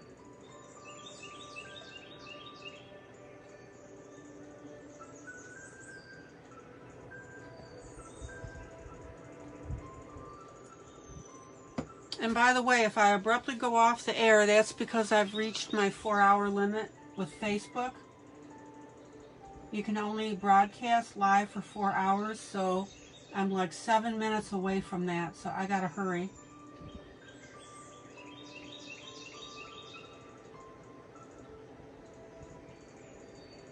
Normally I just broadcast for 3,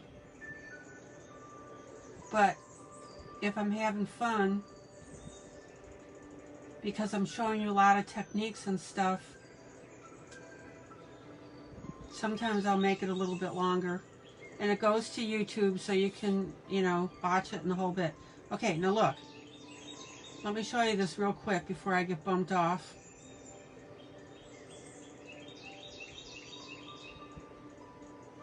All right.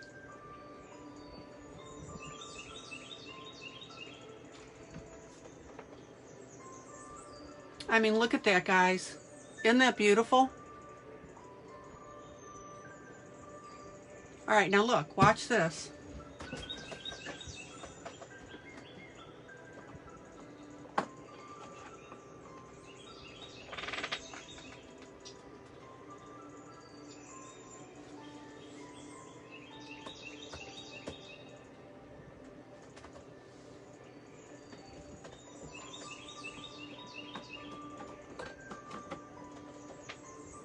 Hopefully this doesn't turn into seem like a good idea at the time.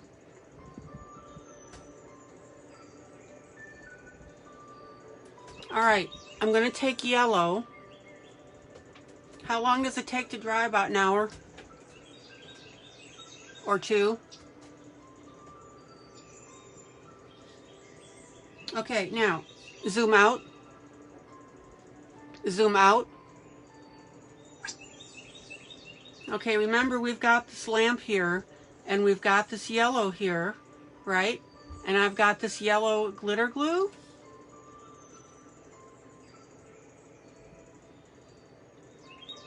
Watch this. So I'm going to put a little bit of yellow.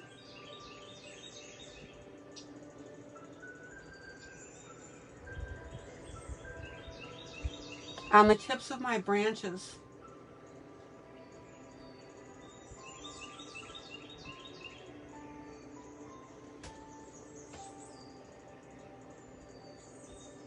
Now, it's a light yellow, and it's not going to be readily apparent,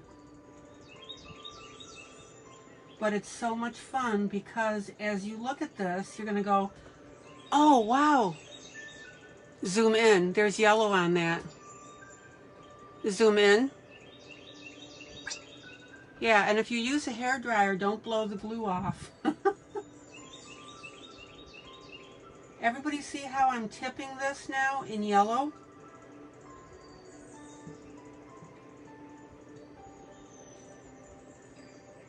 Now tell me that doesn't look cool.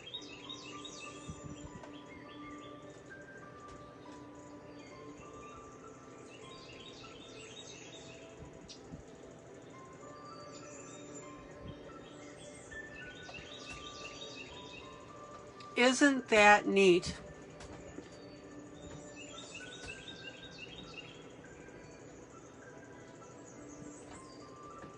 All right.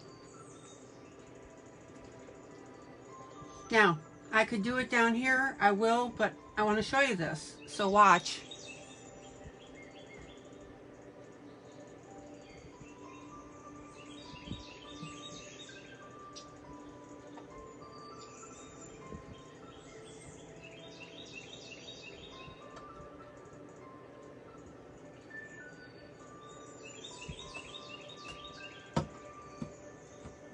Am I driving you guys crazy? So I'm going to take my toothpick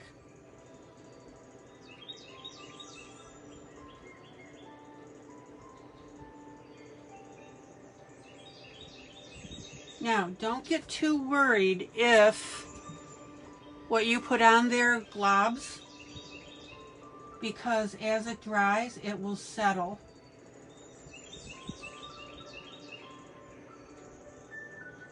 But don't leave it too thick, all right?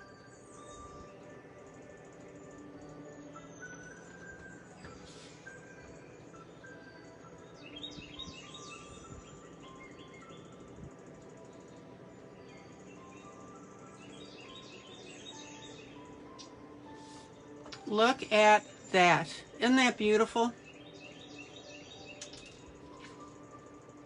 See what we got here?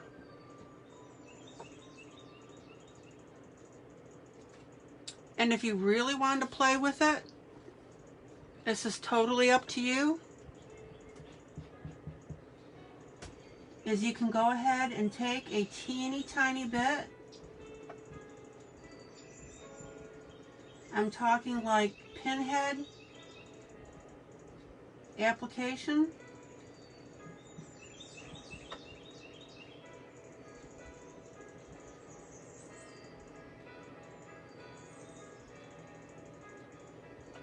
Zoom in.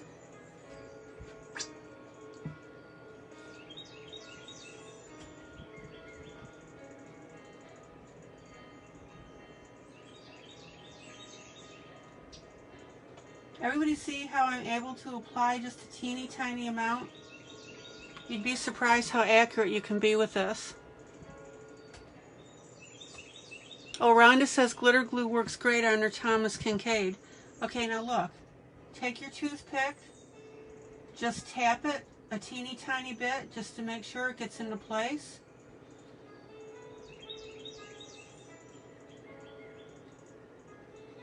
Now, again, one of the reasons that I put it on somewhat thick is because it will settle in.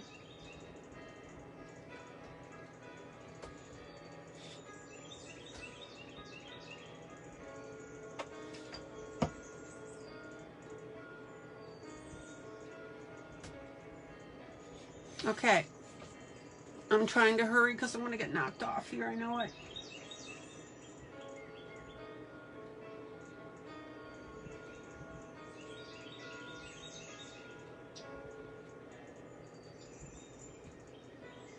Guys, your colorings are meant to be fun, right? Have fun.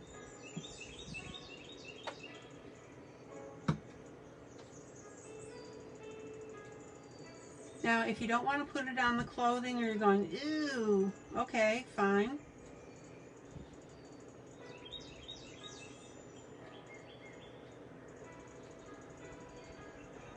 You know, you say tomato, I say tomato.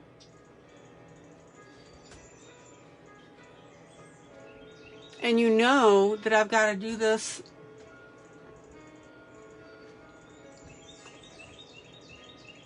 on the lamp. Tara, I'm Tara Lynn. I'm like 5 minutes away from ending, if that. I'm just going to do the lamp and then I'm done.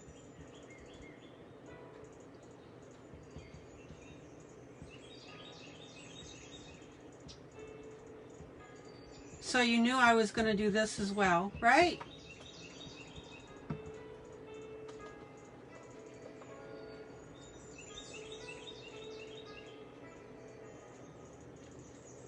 And I'm just pushing it out on the splays.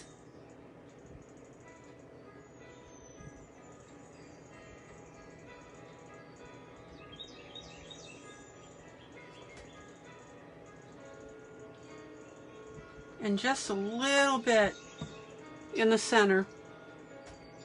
Okay, anybody have any questions or comments? Zoom out. What do you think?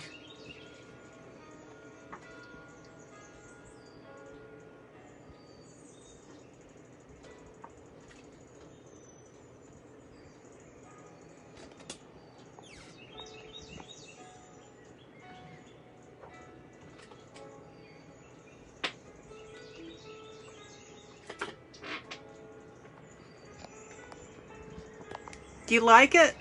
Do you like the extra touches? And again, you're not going to hurt my feelings if you don't like it. You know, tomato, tomato. So, you know, I'm going to add a little to the, you know, up here.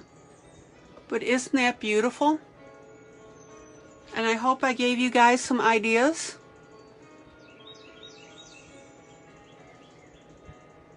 I love it on the snow. Okay, guys, I really am going to wrap up. See, this glitter glue is starting to set, but it's going to take a while. So Sandy, welcome. I'm glad you could make it. Dorothy, welcome. Tell your friends, please. I don't get paid to do this. That's fine. Zoom out. Zoom out. I'm here for you guys. Oh, and by the way, can you imagine a little bit of glitter? Purple, green, blue. Yeah. Okay, guys, love you. This is ILene Vick. Oh, guys, joyous coloring. Dorothy, good night. Good night, good night. Guys, joyous coloring. And guys, please be kind to each other, will ya?